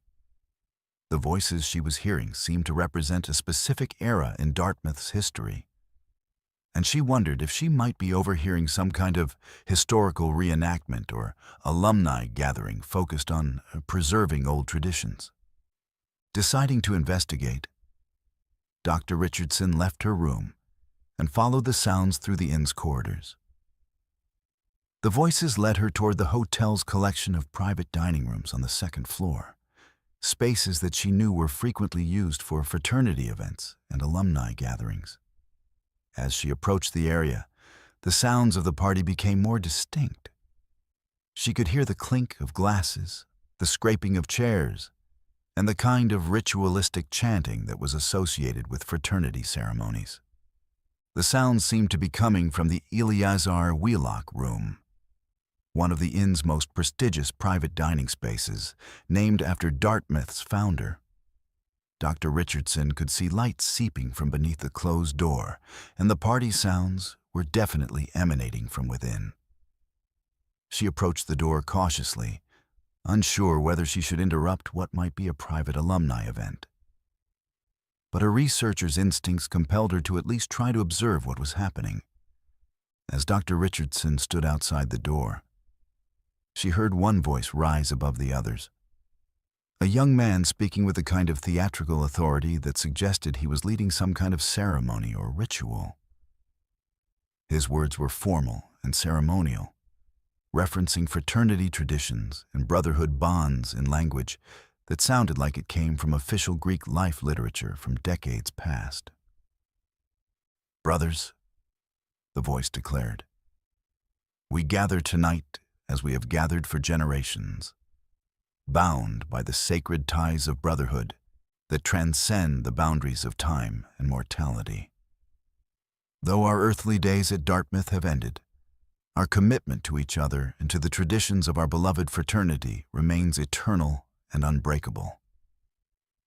Dr. Richardson realized with growing amazement that she was listening to what appeared to be a fraternity meeting or ceremony, but one that was being conducted by participants who claimed to be dead. The implications were staggering. If what she was hearing was real, then she had stumbled upon a supernatural gathering of deceased Dartmouth students who were continuing their fraternity activities in the afterlife.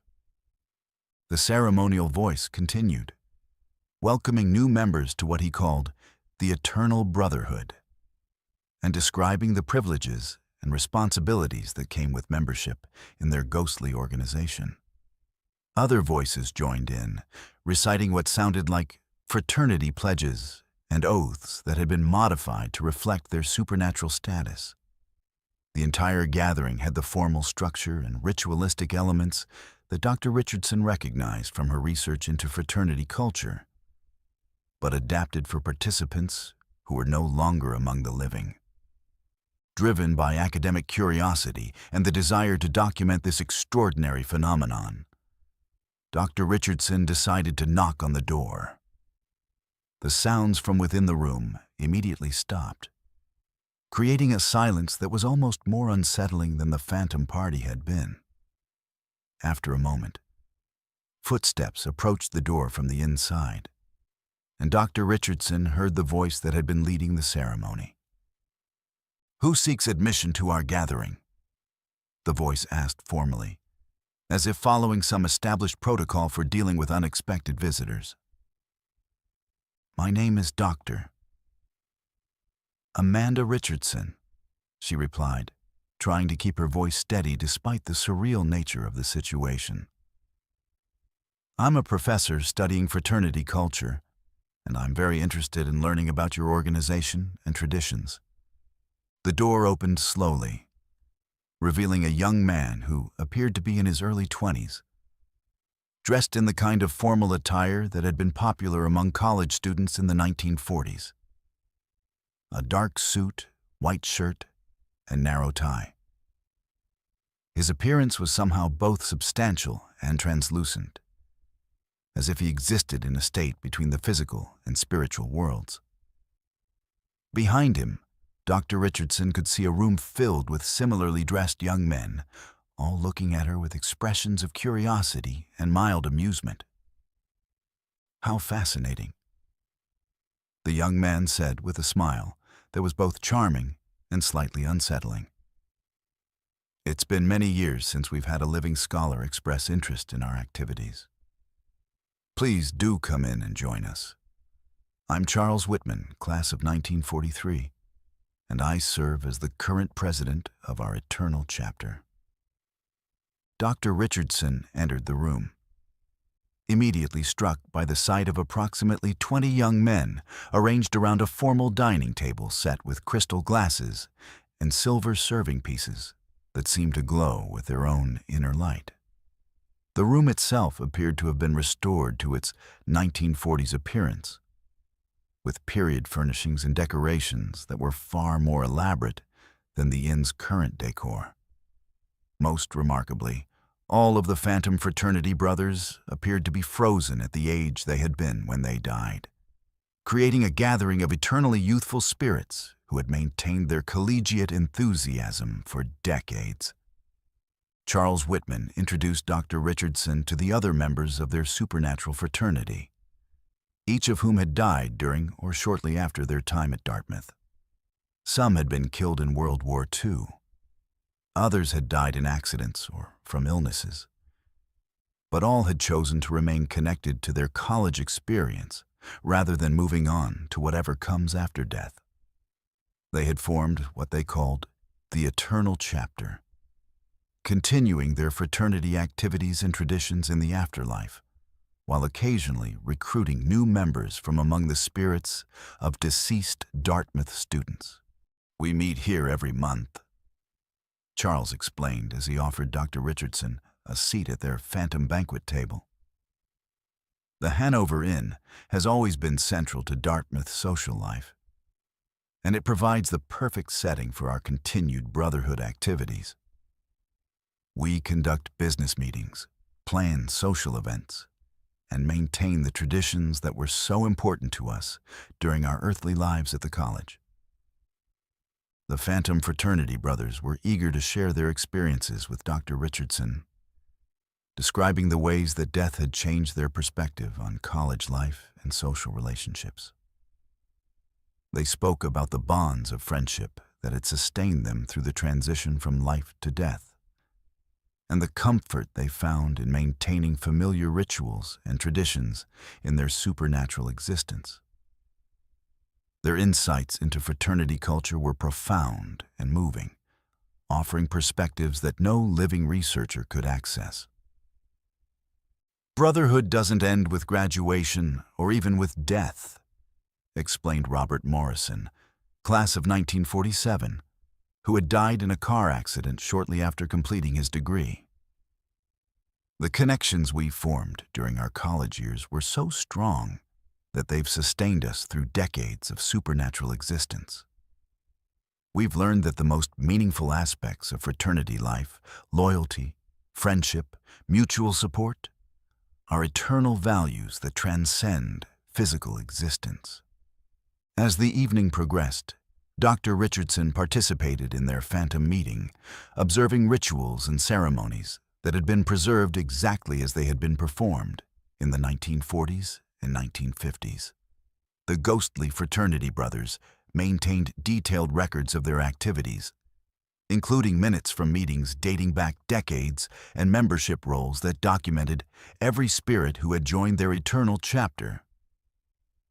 They had even established scholarship funds for living Dartmouth students, using supernatural means to influence lottery drawings and investment outcomes to generate money for their philanthropic activities. The most remarkable aspect of the gathering was the way these phantom fraternity brothers had adapted their traditions to accommodate their supernatural status while preserving the essential elements that had made their brotherhood meaningful during their lives. They had created new rituals for welcoming deceased alumni into their eternal chapter, established protocols for interacting with the living world, and developed a governance structure that allowed them to maintain their organization across decades of supernatural existence. We've discovered that the values we learned in our fraternity, honor, integrity, service to others, are just as relevant in death as they were in life, Charles explained as the meeting began to wind down. We use our supernatural abilities to help current Dartmouth students influence positive outcomes for the college and preserve the traditions that made our own college experience so meaningful. As dawn approached, the phantom fraternity brothers began to fade, their forms becoming translucent as they prepared to return to whatever realm they inhabited during daylight hours. Charles Whitman was the last to disappear, shaking Dr. Richardson's hand in a gesture that felt surprisingly warm and solid despite his ghostly nature. "Thank you for joining us tonight, Professor," he said with genuine warmth. "It's been an honor to share our story with someone who understands the importance of fraternity traditions and social bonds. You're welcome to attend our meetings anytime you're visiting Dartmouth. We gather here on the first Friday of every month, and we always enjoy meeting scholars who appreciate the deeper meanings of collegiate brotherhood." Dr. Richardson found herself back in the hotel corridor as the sun rose over the Dartmouth campus.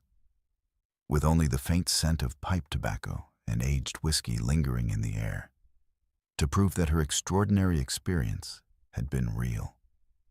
She spent the rest of her weekend at Dartmouth researching the histories of the young men she had met, discovering that all of them were real individuals who had attended the college and died under the circumstances they had described.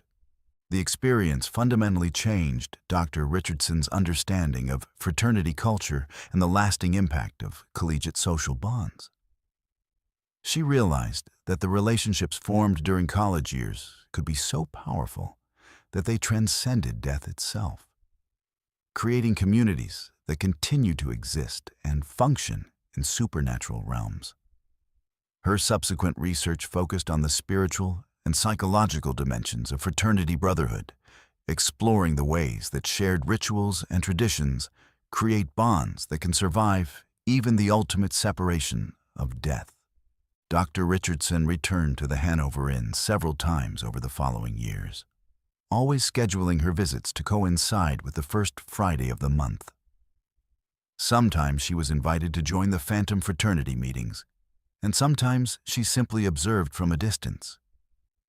But she always came away with new insights into the enduring power of collegiate social bonds and the ways that meaningful traditions can create connections that last for eternity.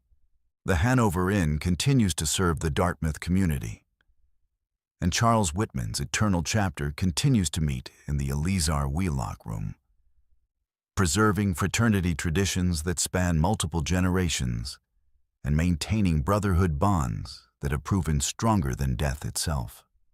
For guests who are sensitive to supernatural presences, the inn offers the unique opportunity to witness the continuation of college traditions in their purest form, unmarked by the cynicism and commercialization that sometimes affect modern Greek life.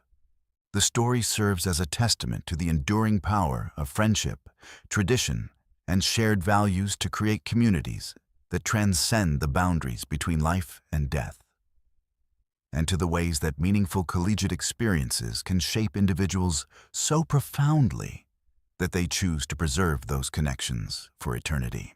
Let's move to our 9th story, and this one will prove that some hotel owners take customer service so seriously that they refuse to let death interfere with their dedication to guest satisfaction. Picture yourself staying at one of Boston's most prestigious historic hotels, where the founder's commitment to hospitality was so profound that he continues to personally ensure every guest's comfort, even though he's been dead for over a century. Now imagine waking up in the middle of the night to find this ghostly proprietor standing at the foot of your bed, clipboard in hand, asking if everything is to your satisfaction. Thomas Bradley was a hotel management consultant from Seattle who specialized in helping historic properties maintain their reputation for excellence while adapting to modern hospitality standards. At 51, he had worked with luxury hotels across the country, but he had never encountered a property quite like the Omni Parker House in Boston, where he had been hired to conduct a comprehensive operational review in October 2021. The hotel's management had specifically requested his expertise in maintaining traditional service standards while implementing contemporary efficiency measures. The Omni Parker House had been a Boston landmark since 1855, when it was founded by Harvey Parker, a visionary hotelier who revolutionized American hospitality with his attention to detail and commitment to guest satisfaction. Parker had personally overseen every aspect of the hotel's operation during his lifetime, from the quality of the linens to the temperature of the dining rooms. His dedication to excellence had made the Parker House one of America's most prestigious hotels, hosting presidents, celebrities, and dignitaries who expected nothing less than perfection during their stays. Thomas arrived at the Parker House on a crisp Tuesday evening, immediately impressed by the hotel's elegant lobby and the obvious pride that the staff took in maintaining the property's historic character.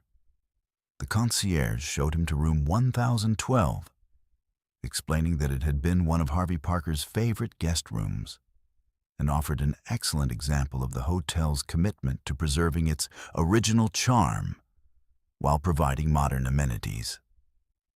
The room was beautifully appointed with period furnishings and reproductions of 19th century decor that created an atmosphere of timeless elegance.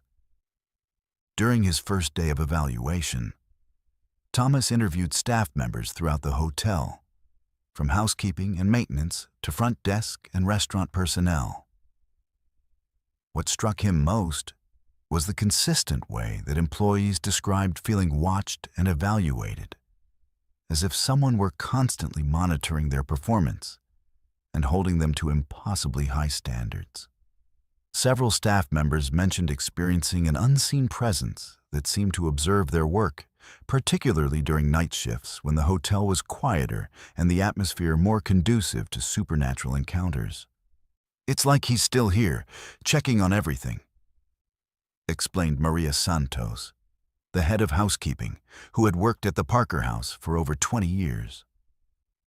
"Sometimes I'll be cleaning a room, and I'll get the feeling that someone is standing behind me, watching to make sure I'm doing everything properly. When I turn around, there's no one there. But I can sense disapproval if I've missed something or haven't met the standards he would have expected." Thomas initially dismissed these accounts as the kind of folklore that naturally develops around historic properties. But as he continued his evaluation, he began to notice subtle signs that suggested something unusual was indeed happening at the Parker House. Elevators would stop at floors where no one had pressed the call button. Room temperatures would adjust themselves without any input from the climate control system, and staff members would find their work areas mysteriously reorganized according to more efficient arrangements that no living person had implemented. On his third night at the hotel, Thomas was awakened around 2 o'clock in the morning by the sound of footsteps in the hallway outside his room. The footsteps were deliberate and purposeful, with the measured pace of someone conducting a thorough inspection. Thomas assumed it was hotel security making their rounds. But the footsteps stopped directly outside his door and remained there for several minutes, as if someone were listening or observing. Thomas got out of bed and approached the door, looking through the peephole to see who was in the hallway. To his surprise, he saw a figure standing directly in front of his room. A middle-aged man in formal 19th century attire, including a dark suit, white shirt, and the kind of precise grooming that had been fashionable among successful businessmen in the 1800s. The man was holding what appeared to be a clipboard or notebook, and he seemed to be making notes while studying Thomas's door. The figure matched historical descriptions and photographs of Harvey Parker himself, a distinguished gentleman with carefully groomed facial hair and the kind of authoritative bearing that suggested he was accustomed to running a successful business. Most remarkably, despite being clearly visible through the peephole, the figure had a translucent quality that made it obvious he was not among the living. As Thomas watched in fascination, Harvey Parker's ghost looked up directly at the peephole, as if he knew he was being observed. The phantom hotelier smiled politely and raised his hand in a gesture that was both greeting and acknowledgement, then turned and continued down the hallway, his footsteps resuming their measured pace as he continued what appeared to be his nightly inspection of the hotel. Thomas opened his door and stepped into the hallway, hoping to observe Harvey Parker's supernatural rounds more closely. The ghostly proprietor was moving systematically from room to room, pausing at each door to make notes on his phantom clipboard. Occasionally, he would test door handles to ensure they were properly secured, or adjust thermostats in the hallway to maintain optimal temperature for guest comfort. His attention to detail was extraordinary, reflecting the same commitment to excellence that had made the Parker House famous during his lifetime. "Good evening, Mr. Bradley," Harvey Parker said pleasantly as he noticed Thomas observing him. His voice had the refined accent and formal speech patterns of educated 19th century Americans. But there was also a warmth and genuine concern that immediately put Thomas at ease. "I do hope your stay with us has been satisfactory. I was just conducting my nightly inspection to ensure that all of our guests are comfortable and that our staff is maintaining the standards of service that have made the Parker House Boston's premier hotel." Thomas found himself engaged in conversation with the ghostly hotelier, discussing various aspects of hotel operations and guest satisfaction, with someone who had literally invented many of the hospitality practices that were still considered standard in the industry. Harvey Parker's insights into hotel management were profound and practical, reflecting over a century of supernatural observation and the accumulated wisdom of someone who had dedicated his entire existence to perfecting the art of hospitality. Excellence in hospitality is not merely about providing comfortable accommodations, Harvey Parker explained as he continued his inspection, with Thomas walking alongside him. It requires anticipating guests' needs before they are expressed, maintaining standards that exceed expectations, and creating an atmosphere where every individual feels valued and cared for. These principles are as relevant today as they were when I first opened this establishment in 1855. As they moved through the hotel together, Harvey Parker demonstrated his continued involvement in the property's daily operations. He showed Thomas how he had been subtly influencing staff behavior to maintain service standards, adjusting environmental controls to ensure guest comfort, and even intervening in situations where guests were experiencing problems that the living staff hadn't noticed.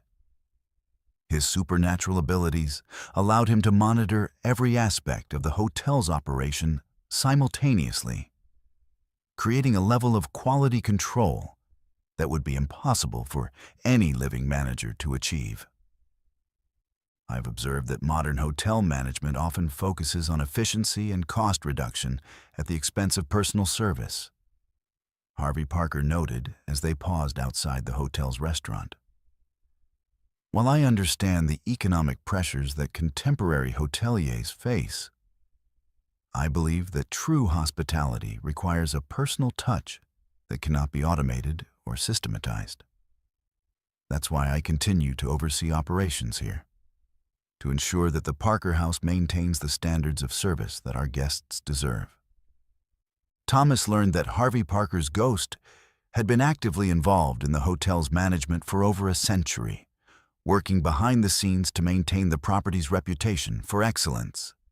The phantom proprietor had influenced hiring decisions by creating favorable impressions of candidates who demonstrated genuine commitment to hospitality, had prevented accidents and security issues through supernatural intervention, and had even influenced the hotel's financial success by ensuring that guests had experiences that encouraged positive reviews and repeat visits.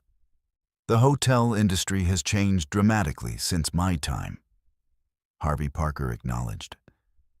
But the fundamental principles of hospitality remain constant. Guests want to feel welcomed, comfortable, and valued, regardless of whether they're staying in a 19th century inn or a modern resort. My role is to ensure that these timeless values are preserved and practiced, even as the methods of hospitality continue to evolve.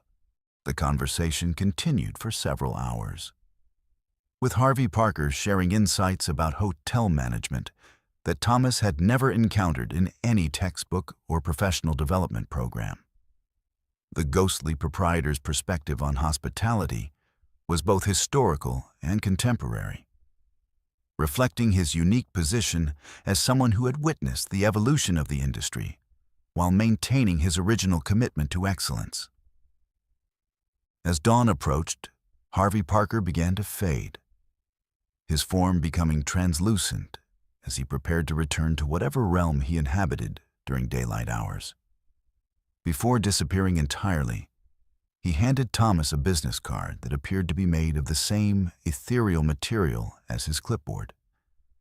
Elegant and substantial, but clearly not of this world. Please don't hesitate to contact me if you have any questions about hotel operations or if you notice any areas where our service standards could be improved.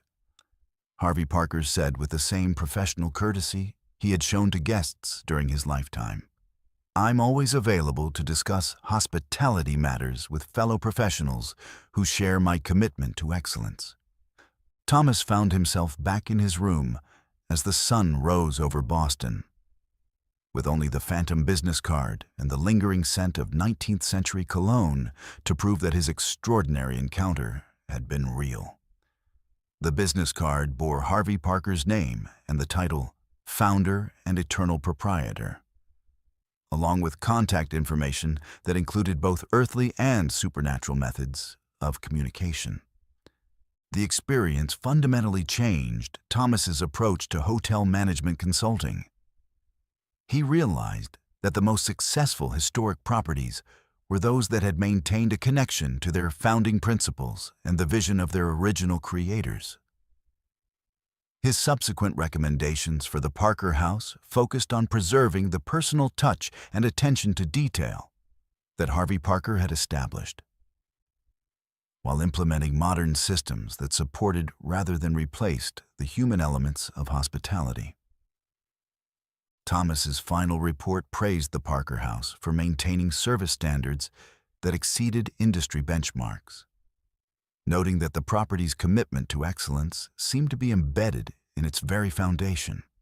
He recommended that management continue to emphasize personal service and attention to detail, suggesting that these traditional values were the hotel's greatest competitive advantage in an increasingly automated industry. The Omni Parker House continues to operate as one of Boston's premier hotels, and Harvey Parker continues his nightly inspections, ensuring that every guest receives the level of service that has made the property famous for over a century and a half. Staff members have learned to work with their supernatural supervisor, understanding that his presence is a blessing rather than a burden, a guarantee that their hotel maintains standards of excellence that are literally otherworldly. For guests who are sensitive to supernatural presences, staying at the Parker House offers the unique opportunity to experience hospitality that is personally overseen by the man who revolutionized American hotel service. Harvey Parker's continued involvement in the property's operations serves as a testament to the power of dedication and the ways that true commitment to excellence can transcend even death itself. The story reminds us that the best hotels are more than just places to stay. They are institutions where the vision and values of their founders continue to influence every aspect of the guest experience, creating traditions of service that span generations and ensure that hospitality remains a personal art rather than merely a business transaction. Let's move to our 10th story. And this one will show you that some hotel founders refuse to let death end their commitment to creating the perfect guest experience. Picture yourself staying at one of America's most famous haunted hotels, where the original owner's passion for hospitality was so intense that he continues to personally greet guests over a century after his death. Now imagine checking into your room only to discover that your welcoming committee includes not just the living staff, but the ghostly proprietors who built this legendary establishment and still consider every visitor their personal responsibility. Jennifer Walsh was a paranormal investigator and documentary filmmaker from Denver who had spent 15 years researching supernatural phenomena at historic locations across the American West. At 39, she had investigated hundreds of allegedly haunted sites, but she had never encountered a location quite like the Stanley Hotel in Estes Park, Colorado, where she had come in September 2022 to film a documentary about the hotel's famous supernatural residents. The Stanley's reputation as one of America's most haunted hotels had made it a destination for ghost hunters and paranormal enthusiasts. But Jennifer was interested in documenting the more subtle and personal aspects of the hauntings that occurred there. The Stanley Hotel had been built in 1909 by Freeland Oscar Stanley, the inventor of the Stanley steamer automobile, who had come to Colorado seeking treatment for his tuberculosis. Stanley fell in love with the mountain air and spectacular scenery of Estes Park, deciding to build a grand hotel that would attract wealthy visitors from across the country to experience the healing properties of the Colorado Rockies. The hotel's elegant Georgian architecture and luxurious amenities made it an immediate success, establishing it as one of the premier resort destinations in the American West. Jennifer arrived at the Stanley Hotel on a crisp Thursday afternoon, immediately struck by the building's imposing presence against the backdrop of the Rocky Mountains. The hotel's white colonial facade and red tile roof created a striking contrast with the rugged landscape, and the sweeping views from the property were breathtaking. She had specifically requested room 217, which was famous for its paranormal activity and had been the inspiration for Stephen King's novel The Shining after his stay there in the 1970s. Room 217 was elegantly appointed with period furnishings that reflected the hotel's early 20th century origins, including antique furniture, vintage wallpaper, and reproductions of fixtures that would have been familiar to guests during the Stanley's golden age. The room's large windows offered panoramic views of the surrounding mountains, and Jennifer could understand why F.O. Stanley had been so captivated by the location that he had dedicated his fortune to creating this mountain paradise. During her first evening at the hotel, Jennifer set up her recording equipment and began documenting the atmosphere and history of room 217. She had brought sophisticated audio and video equipment designed to capture subtle paranormal phenomena, including electromagnetic field detectors, infrared cameras, and digital voice recorders that could pick up sounds beyond the range of human hearing. Her goal was to create a documentary that went beyond the sensational ghost stories typically associated with the Stanley, focusing instead on the more nuanced and personal aspects of the supernatural experiences that occurred there. Around 10 o'clock that evening, as Jennifer was reviewing her initial recordings, she began to notice subtle changes in the room's atmosphere. The temperature seemed to drop several degrees, and her electromagnetic field detectors started registering fluctuations that suggested the presence of some kind of energy that wasn't visible to the naked eye. Most intriguingly, her audio equipment began picking up what sounded like distant conversation, as if people were talking in another part of the hotel, though the voices seemed to be coming from within room 217 itself. Jennifer increased the sensitivity on her recording equipment and began to make out individual voices engaged in what appeared to be a polite social conversation. The voices had the formal speech patterns and refined accents that were characteristic of educated Americans from the early 1900s, and they seemed to be discussing topics related to hotel management, guest satisfaction, and the challenges of operating a luxury resort in a remote mountain location.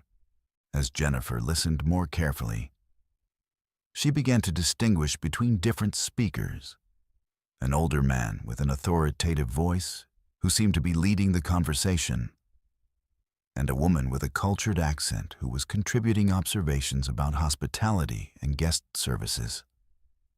The conversation was sophisticated and businesslike, focusing on practical matters related to running a successful hotel.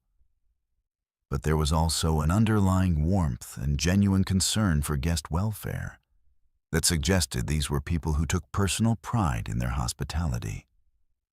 "My dear Flora," the male voice said clearly, I do believe our latest guest is one of those modern investigators who study supernatural phenomena. How fascinating that people now travel specifically to encounter spirits like ourselves. In our day, such experiences were considered quite private and personal matters. Jennifer realized with growing excitement that she was listening to F.O. Stanley and his wife Flora, the hotel's founders, discussing her presence and her purpose for visiting. The implications were extraordinary. Not only were the Stanley spirits still present in the hotel they had created, but they were actively aware of and interested in their contemporary guests. "Indeed, Oscar," Flora Stanley replied, her voice carrying the refined elegance of a woman who had been accustomed to moving in the highest social circles. "I've been observing her equipment and methodology, and I must say I'm impressed by the scientific approach she's taking to documenting our presence. It's quite different from the sensational ghost hunters who usually visit us, shouting questions and demanding dramatic manifestations." Jennifer decided to respond directly to the conversation she was overhearing, speaking aloud to the apparently empty room while her recording equipment continued to capture everything that was happening. "Mr. and Mrs. Stanley," she said respectfully, "I'm honored to be staying in your beautiful hotel, and I would be delighted to speak with you about your experiences here. I'm creating a documentary that focuses on the personal stories behind paranormal phenomena, and I would love to learn about your continued connection to this place." The response was immediate and gracious. The temperature in the room seemed to warm slightly, and Jennifer's electromagnetic field detectors registered a significant spike in activity.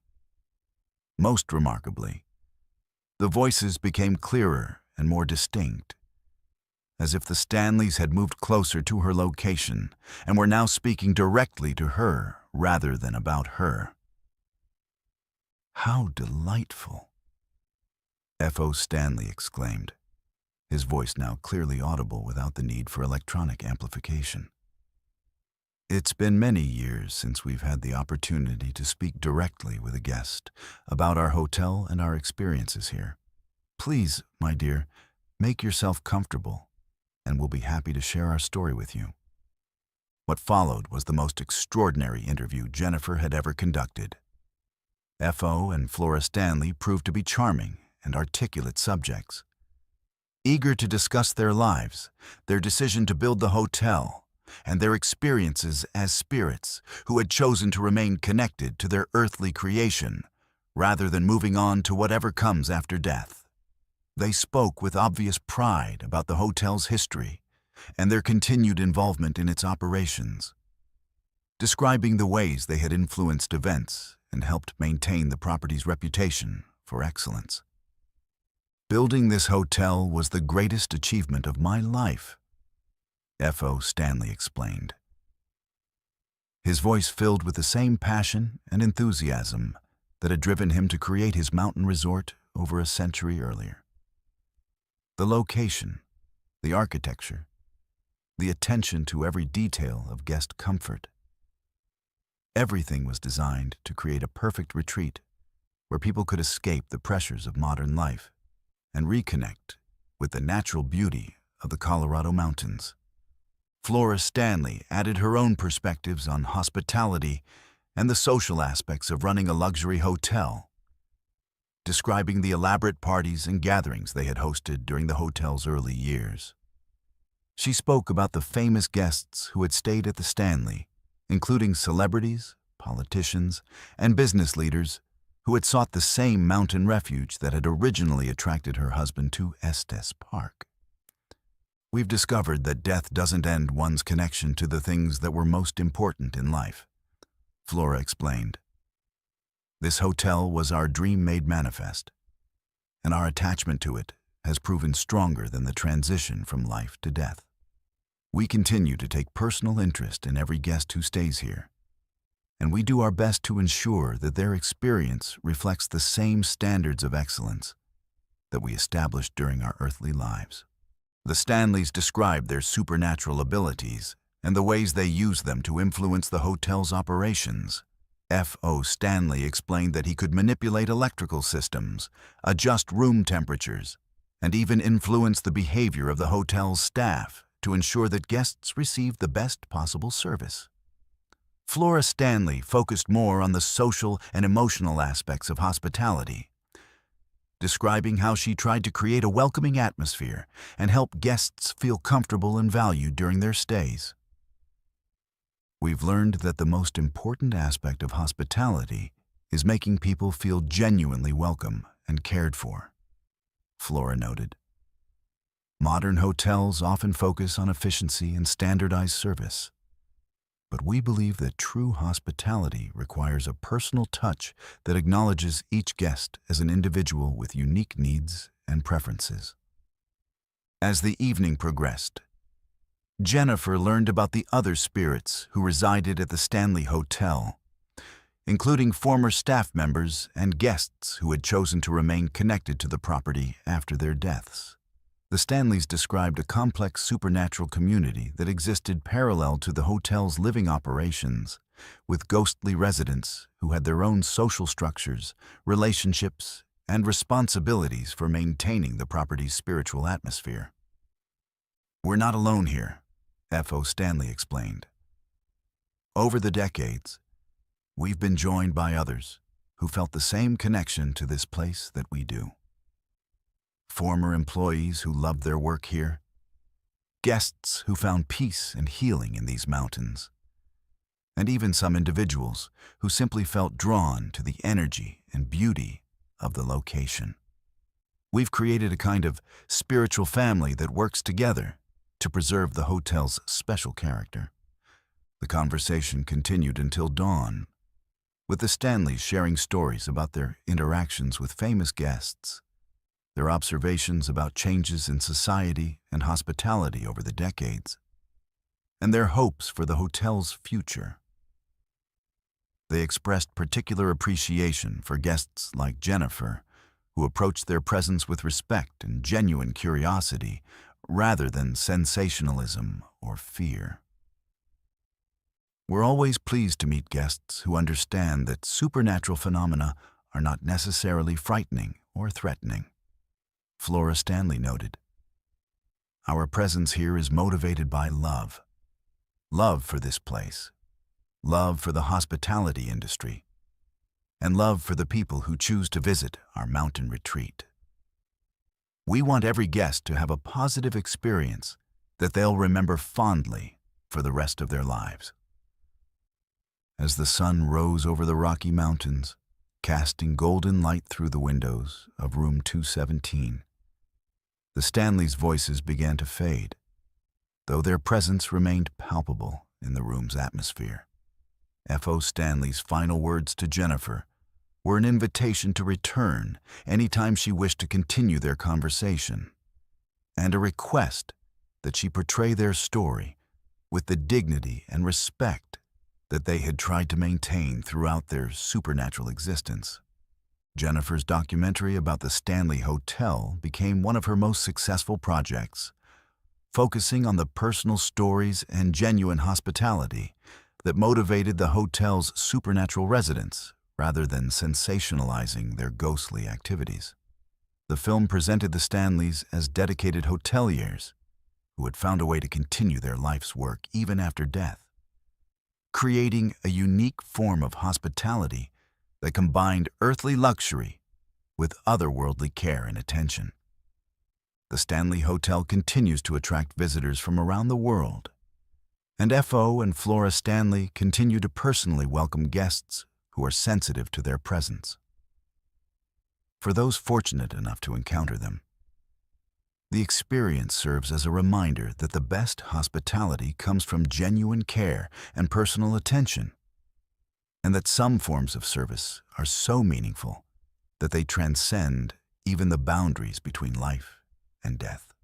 The story demonstrates that true hospitality is not just about providing comfortable accommodations, but about creating experiences that touch people's hearts and souls, leaving lasting impressions that can influence both the living and the dead for generations to come. Let's move to our 11th and final story.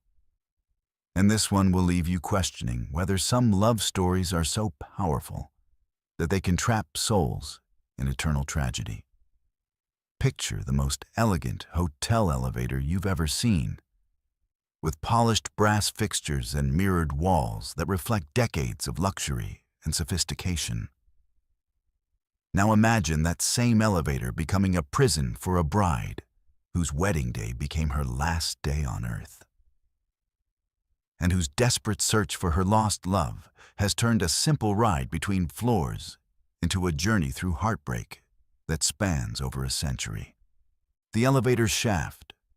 Bride Dr. Sarah Mitchell was a clinical psychologist from Chicago who specialized in treating trauma survivors and had developed a particular interest in how tragic events could create lasting psychological imprints on physical locations. At 45, she had spent her career studying the intersection between psychology and environmental factors. But she had never encountered anything quite like the assignment that brought her to the Grand Palace Hotel in San Francisco in November 2023. The hotel's management had contacted her after a series of disturbing incidents involving their historic elevator system, hoping that her expertise in trauma psychology might help them understand and address what appeared to be supernatural phenomena affecting their guests. The Grand Palace Hotel had been San Francisco's crown jewel since 1875, surviving the Great Earthquake of 1906 and serving as a symbol of the city's resilience and elegance for nearly a century and a half. The hotel's original elevator system had been one of the first hydraulic passenger elevators installed on the West Coast, representing the height of Victorian engineering and luxury. The elevator car itself was a masterpiece of craftsmanship, with hand-carved wooden panels, beveled mirrors, and brass fixtures that had been polished to a golden gleam for generations. Dr. Mitchell arrived at the Grand Palace on a foggy Tuesday evening, immediately impressed by the hotel's opulent lobby and the obvious care that had been taken to preserve its historic character.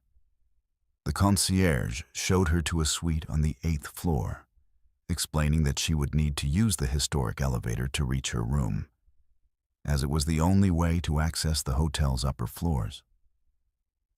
The elevator operator, an elderly gentleman named Thomas who had worked at the hotel for over 30 years, greeted her with a mixture of professionalism and barely concealed unease.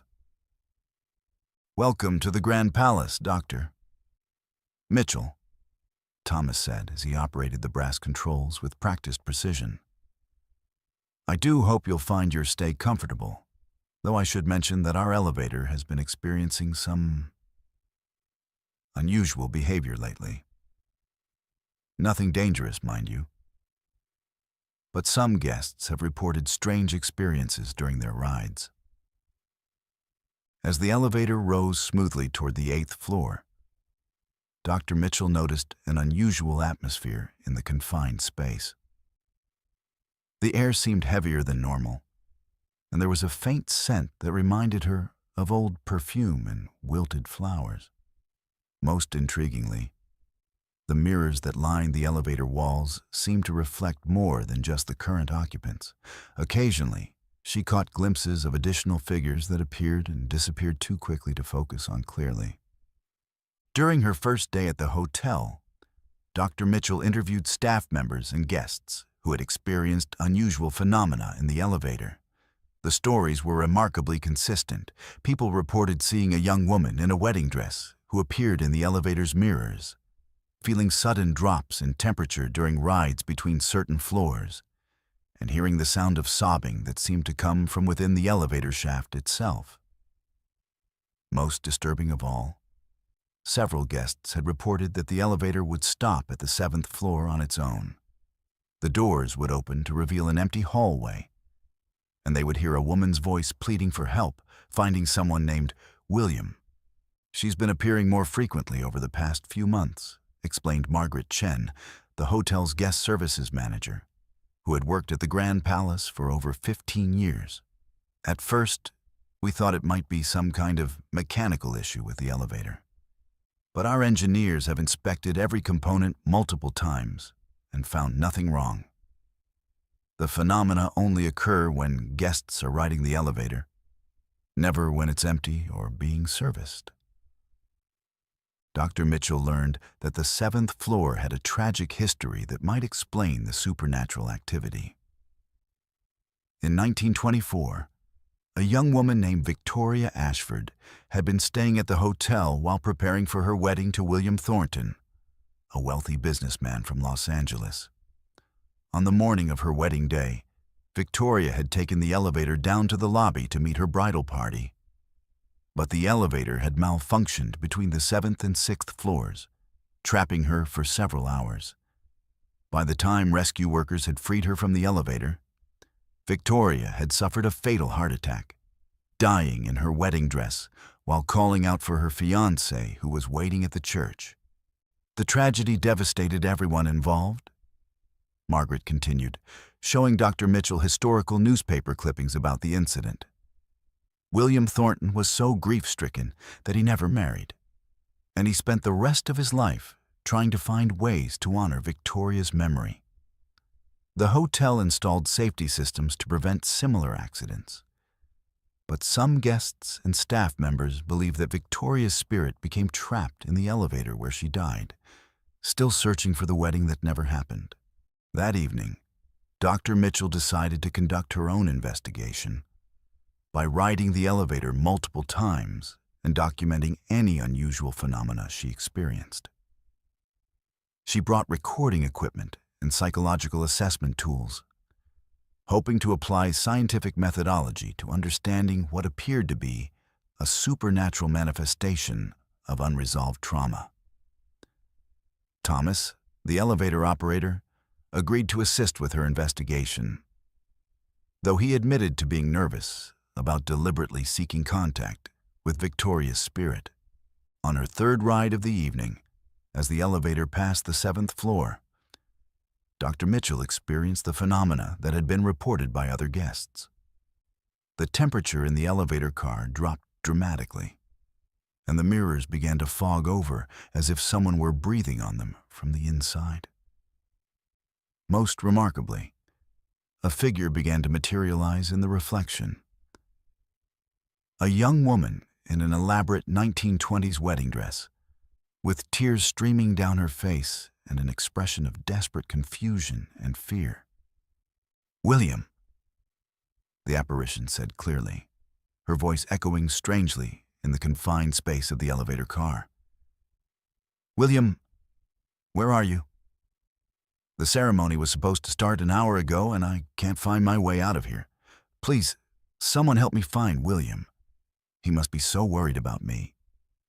Dr. Mitchell realized that she was witnessing a classic case of what psychologists call traumatic imprinting. Victoria's spirit was trapped in an endless loop of her final moments, reliving the confusion and fear she had experienced while trapped in the malfunctioning elevator. The bride's ghost was not malevolent or threatening, but rather a soul in profound distress, unable to understand that she had died and that her wedding day had become her last day on earth. "Victoria," Dr. Mitchell said gently, applying the same calm and reassuring tone she used with her living trauma patients. "My name is Dr. Mitchell, and I'm here to help you. Can you tell me what you remember about today?" The ghostly bride turned toward Dr. Mitchell's voice, her expression brightening with hope and relief at finding someone who could see and hear her. "Oh, thank goodness. I've been trying to get someone's attention for so long. I'm supposed to be getting married today. But something went wrong with the elevator, and now I can't find my way to the church. William must be frantic with worry. Can you help me get to the lobby? My bridal party is waiting for me there." Dr. Mitchell realized that Victoria's spirit was completely unaware that she had died nearly a century ago. The traumatic circumstances of her death had created a psychological prison that prevented her from accepting the reality of her situation and moving on to whatever comes after death. Using techniques she had developed for treating patients with severe trauma and dissociative disorders, Dr. Mitchell began to gently guide Victoria toward understanding her true circumstances. "Victoria, I need you to listen to me very carefully," Dr. Mitchell said with the kind of professional compassion that had made her successful in treating difficult cases. "You've been in this elevator for a very long time, much longer than you realize.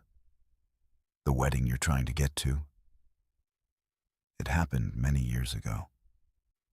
You didn't make it to the church because something tragic happened while you were trapped in here."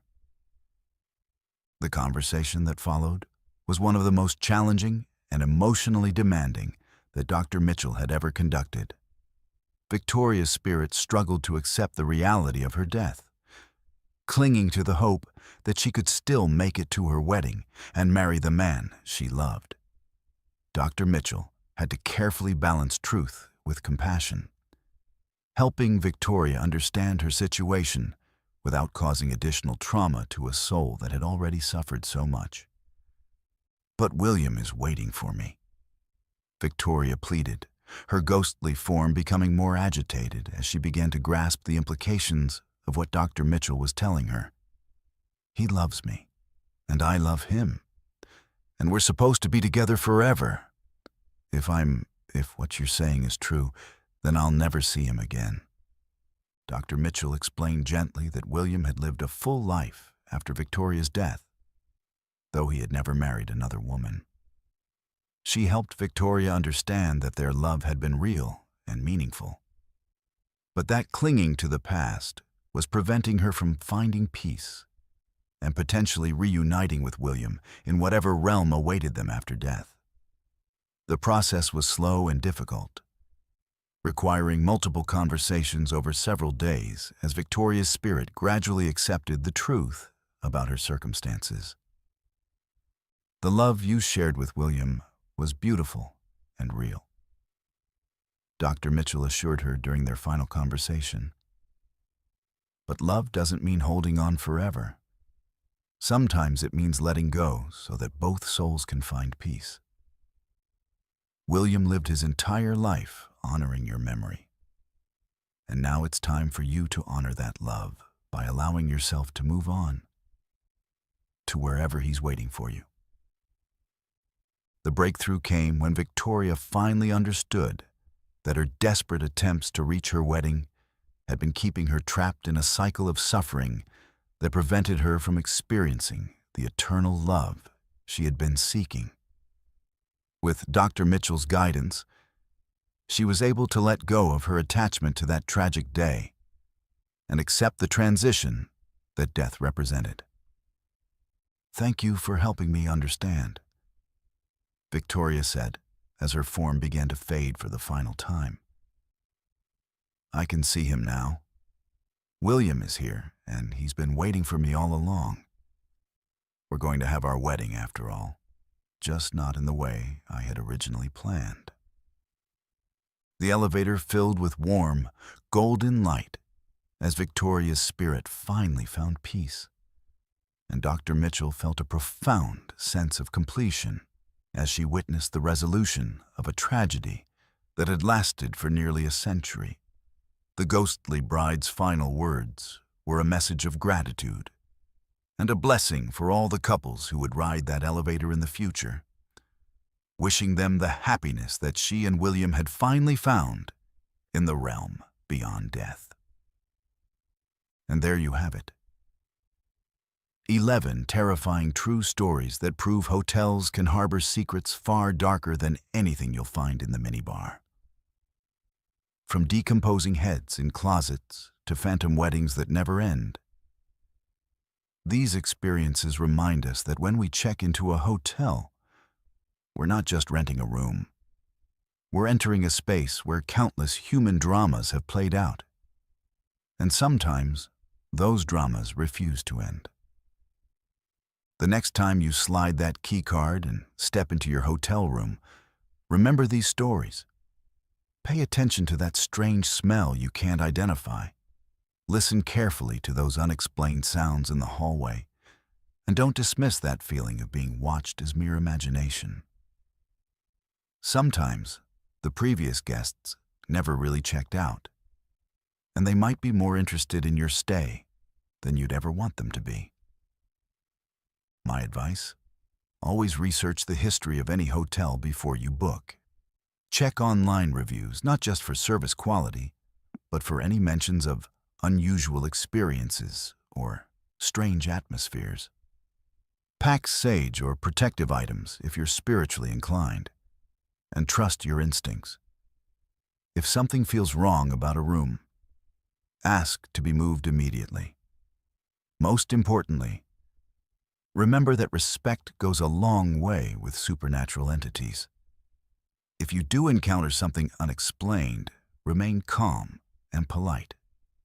After all, you're a guest in their eternal home. Sweet dreams, and remember, in hotels, you're never truly alone. Make sure to subscribe to Verified Fears for more true horror stories that will make you question everything you thought you knew about the places we trust to keep us safe. Hit that notification bell, because next week we're diving into the terrifying world of haunted hospitals, where some patients never fully recover.